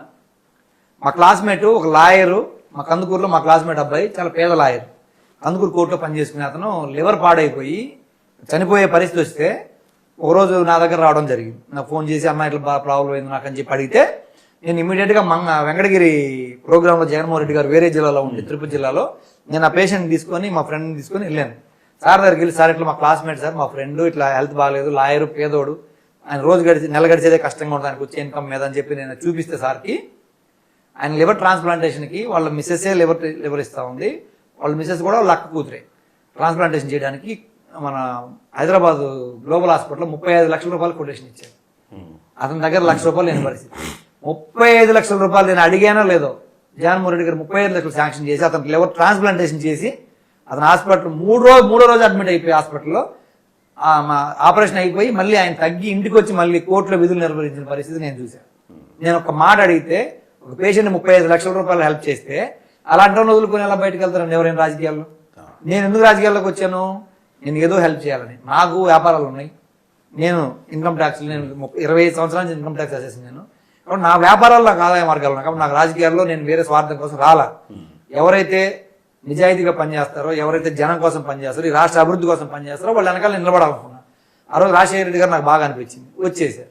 కానీ ఆయన తర్వాత జగన్మోహన్ రెడ్డి గారు గత 5 సంవత్సరాల అభివృద్ధి చూస్తే నా కోసం కాదు, మా నియోజకవర్గానికి ఆయన ఇచ్చింది రామాయపట్నం పోర్టు తీసుకొచ్చాం, ఇండోసోల్ తీసుకొచ్చాం, బీపీసీఎల్ తీసుకొస్తున్నాం, లేకపోతే మళ్ళీ ఇండస్ట్రీ కారిడార్ తీసుకొస్తున్నాం మాలకొండ దగ్గర మా నియోజకవర్గం ఆనుకొని. ఇవన్నీ ₹1,00,00,000 కోట్ల ఇన్వెస్ట్మెంట్ మా నియోజకవర్గానికి చేశాడు ఆయన గత 5 సంవత్సరాల్లో. అలాంటి వాళ్ళు వదులుకొని నాకు ఎమ్మెల్యే వస్తే ఏమో రాకపోతే ఏమో, మా నియోజకవర్గం ₹1,00,00,000 కోట్ల పెట్టుబడులు వస్తే ఎంత ఎంప్లాయ్మెంట్ ఇవ్వగలుగుతాం? అది ఫ్యూచర్లో ఎంత నన్ను నమ్మి నేను అడిగితే ఎయిర్పోర్ట్ కూడా శాంక్షన్ చేశాడు జగన్మోహన్ రెడ్డి గారు. కానీ తర్వాత మళ్ళీ చంద్రబాబు నాయుడు వచ్చి మళ్ళీ మా కందుకూరులో క్యాన్సిల్ చేసి దగదత్తులు తీసుకెళ్లి పెట్టుకున్నాడు మన నెల్లూరు జిల్లాలో. వాళ్ళ మాటలు నమ్మి ఇది ప్రకాశం నెల్లూరు జిల్లాల మధ్యలో పెడితే అగ్రికల్చర్కి అన్నిటికీ ఉపయోగపడుతుంది అని చెప్పి ఆయన మేము మాట్లాడిన తర్వాత ఆయన ఒప్పుకుంటే మళ్ళీ ఈరోజు తీసుకెళ్లి నెల్లూరులో పెట్టిన పరిస్థితి చంద్రబాబు నాయుడు చేస్తున్నాడు. కాబట్టి జగన్మోహన్ రెడ్డి గారు చేసే అభివృద్ధి కానీ ఆయన నేచర్ కానీ ఆయన యాటిట్యూడ్ కానీ నాకు నచ్చింది. నేనేందో ఆయన తెలుసు. కాబట్టి మేమిద్దరం ఒక బాండింగ్ లో ఉన్నాం. కాబట్టి సీట్లు వచ్చినా రాకపోయినా నా ప్రయాణం జగన్మోహన్ రెడ్డి గారితో. ఒకవేళ నాకు అవకాశం రాలేదనుకోండి, నా బిజినెస్ చేసుకుని నేను హ్యాపీగా ఉంటాను తప్ప అట్లాంటి ఆలోచన చేయాల్సిన అవసరం నాకైతే లేదు. టీడీలో గత 5 సంవత్సరాల్లో ధర్మారెడ్డి అనేటువంటి ఒక అధికారిని మీరు బయట నుండి తీసుకొచ్చి సుబ్బారెడ్డి, కరుణాకర్ రెడ్డిని నియమించి ఈ మొత్తం అక్రమాలన్నీ వాళ్ళ ముగ్గురితో చేయించారని చెప్పి అసెంబ్లీ సాక్షిగా చంద్రబాబు నాయుడు ఇతర మెంబర్స్ రోజు చెప్తున్నటువంటి పరిస్థితి నిజమేనా? నేను ఒక విషయం డైరెక్ట్గా అడుగుతున్నాను మిమ్మల్ని. ధర్మారెడ్డి గారు వేరే డిపార్ట్మెంట్ కదా, ఈ టీటీడీకి తీసుకొచ్చారని మీరు ఆరోపణ చేస్తున్నారు. అది ఇప్పుడు మీరు చేసింది ఏంటి? ఇప్పుడున్న ఏదైతే మీరు చెప్పే జేఈఓ ఉన్నాడో ఆయన డిపార్ట్మెంట్, ధర్మారెడ్డి గారు ఎలా వచ్చారో ఆయన కూడా అలాగే వచ్చాడు కదా. వెంకయ్య చౌదరి గారు అలాగే వచ్చాడు కదా. ఈ విషయం మీరు మాట్లాడుతూ ఉన్నారు. ధర్మారెడ్డి గారు వాళ్ళ అబ్బాయి చనిపోయాడు, మీరు నెల తిరగక ముందే టీటీడీకి వచ్చాడు, దానివల్ల అపచారం జరిగిందని మీరు మాట్లాడుతున్నారు. కరెక్టే, వాళ్ళ అబ్బాయి చనిపోయాడు, దానివల్ల అపచారం. అబ్బాయి అంటే పెళ్లి కాని వాళ్ళకి హిందువులు దాదాపు అంటుండదు, దినం అయ్యే వరకే అంటుండదు. ఇది పిల్లలు చనిపోతే, పెళ్లి కాని వాళ్ళు చనిపోతే. కానీ తండ్రి చనిపోతే సంవత్సరం వరకు అంటుంటుంది. మరి మీరు ఏదైతే ధర్మారెడ్డి కొడుకు చనిపోయాడు కానీ ఆయన వచ్చాడని మీరు ఆరోపణ చేస్తున్నారో, ఇప్పుడు మీరు నియమించిన వ్యక్తి కూడా వాళ్ళ తండ్రి చనిపోయాడు కదా మన బ్రహ్మోత్సవాల ముందు రోజు. మరి ఆయన నెల కూడా ముందు ఆయన కూడా వచ్చి మళ్ళీ విధులు నిర్వహించాడా లేదా? అంటే ఇప్పుడు ఎదుటి వాళ్ళకు 1 వేలు చూపిస్తే 4 వేలు మన వైపు చూపిస్తాయి. మీరు మాట్లాడే ప్రతి మాటలో, ప్రతి దాంట్లో మనం ఏం చేస్తున్నది కూడా మీరు ఒకసారి వెనక్కి తిరిగి చూసుకోండి. ఇంకోటి అడుగుతా ఉన్నా, నిన్న సాక్షాత్తు మొన్న ఆయన చెప్పారు, ఎవరు, జ్యోతుల్ నెహ్రూ గారు, మీ టీటీడీ ఎవరైతే పర్చేజ్ కమిటీ మెంబర్గా ఉన్నాడో, చైర్మన్గా, ఆయన స్వయంగా మాట్లాడాడు. ఆయన ఏమన్నాడు? ఏదైతే మీరు ఇందాపూర్ డైరీకి మేమే నిబంధనలు సడలించి ఆర్డర్ ఇచ్చాము, కానీ ఇందాపూర్కి హెరిటేజ్కి లింక్ ఉందన్న సంగతి మాకు ఇది బయటకు వచ్చిందా తెలీదు, కాబట్టి మాకేం సంబంధం లేదు, ఇందాపూర్కి హెరిటేజ్ లింక్ ఉందన్న సంగతి మాకు తెలియదు, ఏదో మేము నిబంధనలు సడలించి వాళ్ళకి ఆర్డర్లు ఇచ్చింది మేమే అని చెప్పి స్వయంగా మీ శాసనసభ్యుడు, మీరు నియమించిన టీటీడీ బోర్డు మెంబరు, మీరు నియమించిన టీటీడీ ప్రొక్యూర్మెంట్ కమిటీ చైర్మన్ మాట్లాడితే దానికి మీరు ఏం సమాధానం చెప్తారని అడుగుతా ఉన్నాను. ఇక సిట్టు దర్యాప్తుని మేము నమ్మడం లేదు. సిట్టు దర్యాప్తు చాలా లోపభూయిష్టంగా ఉంది. దీని మీద ఇంకా వాస్తవాలను, నిజాలను వెలికి తీయలేకపోయిందని చెప్పి ముఖ్యమంత్రి పవన్ కళ్యాణ్, ఎల్లో మీడియా అంతా కూడా మాట్లాడుతున్నారు. మీరేమంటారు? సిట్ని మీరేమైనా నమ్ముతున్నారా లేదా? అంటే దీని విషయంలో వచ్చినప్పటికీ అత్యున్నత న్యాయస్థానం భారతదేశంలో, దానికి మించింది ఏది లేదు కదా. దేవదేవుడు ఎలాగో వెంకటేశ్వర స్వామి, మన దేశానికి సుప్రీంకోర్టే అత్యున్నతమైంది. సుప్రీంకోర్టు నియమించిన సిబిఐ, మీరు నియమించిన సిట్టు కలిసి జాయింట్గా విచారణ జరిపి దాదాపు 10-12 నెలలు విచారణ జరిపి నిజాలను ఛార్జ్షీట్ రూపంలో అత్యున్నత న్యాయస్థానానికి సబ్మిట్ చేసిన తర్వాత మీ సిట్టు విచారణ తప్పు, సుప్రీంకోర్టు నియమించిన సిబిఐది తప్పు అని మీరే ఆరోపణ చేస్తున్నారంటే అసలు ఇందులో ఏం జరుగుతుందనేది మీరే చెప్పండి. రెండోది, అసలు ఏకసభ్య కమిషన్ అంటున్నారు. మరి అంటే సుప్రీంకోర్టు నియమించిన సిబిఐ కంటే మీ దగ్గర పనిచేసి చీఫ్ సెక్రటరీగా పనిచేసిన ఒక రిటైర్డ్ ఐఏఎస్ ఆఫీసరు గొప్పనా? సిబిఐ వెలికి తీయలేని నిజాలు మీ ఐఏఎస్ ఆఫీసర్ వెలికి తీయగలరా? మీ సిట్లో ఎవరైతే ఐపీఎస్లు ఉన్నారో వాళ్ళు వెలికి తీయలేని, సిబిఐలో వెలికి తీయలేని మీ దగ్గర చీఫ్ సెక్రటరీగా పనిచేసిన ఒక రిటైర్డ్ ఐఏఎస్ ఆఫీసర్ వెలికి తీయగలరని మేము అడుగుతా ఉన్నాం. సుప్రీంకోర్టు అది కూడా చూద్దామనింది. మేము అడుగుతా ఉన్నాం, మీరు ఎన్ని సిట్లైనా వేయండి, ఎన్ని కమిషన్లు వేయండి, ఏదైనా వేయండి, మీరు భగవంతుడితో పెట్టుకున్నారు. నిజం భగవంతుడే బయట పెడతాడు, మేము బయట పెట్టాల్సిన అవసరం లేదు. ఈరోజు మేము చూపించే ఆధారాలన్నీ ఆ దేవదేవుడే మా కళ్ళలోకి, లేకపోతే మా కంటికి కనపడేలాగా ఈ విచారణ రూపంలో బయటకు తీసుకొచ్చి ఇవన్నీ కూడా చూడదు. 14-19 మధ్యకాలంలో మీరు ఇలాంటి పరిస్థితులు చేసి ఉంటారని మాకు డౌట్ వచ్చి ఉంటే మేమే విచారణ చేసేవాళ్ళం. 19-20 మధ్యకాలంలో చేయలేదు. సరే, మీరు 19-20 మధ్యకాలంలో పొరపాటు జరుగునని మీరు నమ్ముంటే మీరు 24 రాగానే మీరు విచారణకు ఆదేశించాలి. అది చేయలేదు, ఇది చేయలేదు. ఎందుకు? ఎవరు దేవదేవుడు జోలికి పోయే ధైర్యం చెయ్యరని ఒక నమ్మకంతో, హిందూ మతం జోలికి కానీ హిందువుల మనోభావాల జోలికి ఎవరు రారని ఒక నమ్మకంతో చేయలేదు. కానీ మీరు లారీలు రిజెక్ట్ చేసి మీరు అదే నెయ్యితో మీరు లడ్డులు తయారు చేసుకొని అది ఆడ బయటకు వస్తుందని చెప్పి మీరు అందరి మీద బురద జల్లాలని చూశారు. కాబట్టే ఈరోజు మీరు చేసిన మిస్టేక్, మీరు చేసిన తప్పు బయట దానికి రాకుండా కప్పిపెట్టుకోవడానికి, ఒక తప్పుని కప్పిపెట్టుకోవడానికి మీరు 100 తప్పులు చేసే దారిలో పోతా ఉన్నారు. ఏ కమిషన్ వేసినా, ఏ కమిటీ వేసినా, ఏ సంస్థ విచారణ చేసినా నిజాలు తప్ప బయటికి వేరే రావు. ఇవన్నీ కూడా ఈరోజు మీకు ఎగనెస్ట్గా ఉన్నాయి కాబట్టే మీరు సిబిఐ నిందిస్తున్నారు, సిట్ని నిందిస్తూ ఉన్నారు. ఇంకొకటి మీరు ఇలా మాట్లాడుతూ ఉన్నారు. ఏదైతే నిన్ననే మనం చూసాం కేజ్రీవాల్ కేసు, మా ప్రభుత్వంలో శరత్ చంద్ర రెడ్డి గారిని అరెస్ట్ చేశారు, మా ప్రభుత్వంలో ఉన్న ఎంపీ వాళ్ళ అబ్బాయిని అరెస్ట్ చేశారు, ఇంకా తెలంగాణలో కూడా చేశారు. వీళ్ళందరినీ ఏదో చేశారు, ఢిల్లీలో మొత్తం అసలు అయిపోయింది, ఇదంతా అది అవినీతి కుంభకోణం లిక్కర్ కేసు అని చెప్పి పెట్టి అంతమందిని జైల్లో పెట్టి ఇబ్బంది పెట్టి కేజ్రీవాల్తో సహా చేశారు కదా. మరి నిన్న అసలు కేసుకి ఆధారమే లేదు, కేసు మొత్తం బోగస్ అని చెప్పి క్లీన్ చిట్ ఇచ్చి కేసు కొట్టేసింది మీ ఢిల్లీ హైకోర్టు. అంటే మీరు మీ భాగస్వామి ప్రభుత్వం, మీ జనసేన, మీ పవన్ కళ్యాణ్ ఏం సమాధానం చెప్తాను అడుగుతున్నా. అంటే ప్రాంతీయ పార్టీలు ఏదైనా ఎదుగుతున్నాయంటే ఏదో ఒక తప్పుడు కేసులు పెట్టి ఆ ప్రాంతీయ పార్టీని నాశనం చేయాలి, తొక్కేయాలనే ఒక దుర్మార్గమైన ఆలోచనతోటి మీరు సాగిలపడి బీజేపీ తోటి ఈరోజు మీరు ప్రాంతీయ పార్టీల మీద దాడి చేస్తున్నారని చెప్పి నిరూపణ అయింది. ఈరోజు ఆడ టీఆర్ఎస్ కావచ్చు, బీఆర్ఎస్, ఈడ వైఎస్ఆర్ కావచ్చు, ఢిల్లీలో కేజ్రీవాల్ ఆప్ కావచ్చు, ఇలాంటి అన్ని ఏదైతే ప్రజల మన్ననలు పొంది అధికారంలోకి వస్తున్నాయో వాళ్ళు ఏదో ఒక నిందలేసి అధికారం దూరం చేసి మనం అధికారంలో రావాలనే కుట్ర నిన్న ఢిల్లీ హైకోర్టు సాక్షిగా బయటపడింది. దీని మీద మీరు నిజంగా మీకు చేత అయితే చిత్తశుద్ధిని బయట మీరు మాట్లాడండి. ఎందుకు ఈరోజు మీరు నోర్లు మాట్లాడలేని పరిస్థితుల్లో మీ మైకులు మోగబోని అడుగుతా ఉన్నా నేను. ఇంకోటి, ఎప్పుడైనా సరే ఇలాంటివి కూడా మీరే చేస్తున్నారు తప్ప మా వైఎస్ఆర్ కాంగ్రెస్ పార్టీ ప్రభుత్వంలో ఎవరి మీద కక్ష సాధింపు చర్యలు మేము పోలేదు. అది దేవదేవుడి విషయంలో కావచ్చు, ఇంకొకటి కావచ్చు. మీ హయాంలో 39 గుళ్ళు గోలగొట్టిన, ఎన్నో సంఘటనలు జరిగిన, ఎంతోమంది గుళ్ళు తొక్కుని చచ్చిపోయిన, సింహాచలం, తిరుపతి, ఏ గుడైనా సరే మీరు మాట్లాడుతున్నారు. మేము మాట్లాడలేదు. ఏ రోజు కూడా దేవదేవుడిని కానీ దేవాలయాల విషయంలో కానీ మేము ఎప్పుడు కూడా రాజీ పడలేదు. రాజశేఖర్ గారి టైంలో కానీ మరి జగన్మోహన్ టైంలో కానీ మీరేం మాట్లాడారు? సిబిఐ ఛార్జ్షీట్ వచ్చిన తర్వాత ఈ ఒక్క తిరుపతికి లడ్డులోనే కాదు, ఈ రాష్ట్రంలో ఉండే అన్ని దేవాలయ ప్రసాదాలు కల్తీ అయిపోయినాయి. మీరు మాట్లాడితే మతి స్థిమితం ఉండి మాట్లాడుతున్నారా, మతి పోయి మాట్లాడుతున్నారా అని చెప్పి ఇలా ప్రజలు అడుగుతున్నారు. మేము ఊళ్ళో పోతే మీరేంటి ఈరోజు మీ పరిస్థితి ఏంటి, మీ కండిషన్ ఏంటనే ఇలా జనం మాట్లాడే పరిస్థితి వచ్చింది. కాబట్టి ఎప్పుడు కూడా మనం ఏదన్నా మిస్టేక్ చేసే ముందు కానీ లేకపోతే ఏదైనా ఆరోపణ చేసే ముందు కానీ ఒకసారి వెనక ముందు చూసుకొని ఆరోపణలు చేయడం, తప్పులు చేస్తుంటే సరిదిద్దుకోవాలి. కానీ ఎదురుల మీద తోసేయాలనుకునే ఒక ఈ దుర్మార్గమైన ఆలోచన మీకు మొదటి నుంచి ఉంది చంద్రబాబు గారికి. అది ఏమని పచ్చి అబద్ధాన్ని పచ్చి నిజంగా ప్రూవ్ చేయగలడు ఆయన. ఆయనకు ఉన్న టాలెంటు పచ్చి అబద్ధం అని తెలిసి కూడా ఇదే నిజమని జనం నమ్మించడం కానీ 4 సార్లు ముఖ్యమంత్రి అయినా ఈ ఒక్క ఆయన టాలెంట్ తోటే వాళ్ళ గ్లోబల్ ప్రచారంతో పచ్చి అబద్ధాన్ని పచ్చి నిజంగా ప్రూవ్ చేయగలిగే శక్తి ఆయనకు ఉంది. కాబట్టి ఇన్ని సంవత్సరాలు ఆయన కాలం గడుపుకొని రాగలిగాడు. నిన్న ఎన్నికల్లో వాళ్ళు గెలవడానికి కారణం కూడా అదే. మనమే వైఎస్ఆర్ కాంగ్రెస్ పార్టీ ప్రభుత్వం ఏదైతే ఆరోపణలు చేశాడో ఈ ఆరోపణలు అన్నీ ఆ దేవదేవుడు దయ వల్ల ఎన్నికల్లో మీరు చేసిన కుట్ర బయటకు వచ్చింది. భూ సర్వేలు, ల్యాండ్ రీసర్వేలో కూడా మేము చేసిన దాన్ని మీరు ఇంప్లిమెంట్ చేస్తున్నారు. ఏ విషయంలో మా అభివృద్ధిని మీ అబద్ధం చెప్పుకుంటున్నారు, ఉద్యోగాలు మేము ఇచ్చినవి మీ అని చెప్పుకుంటున్నారు.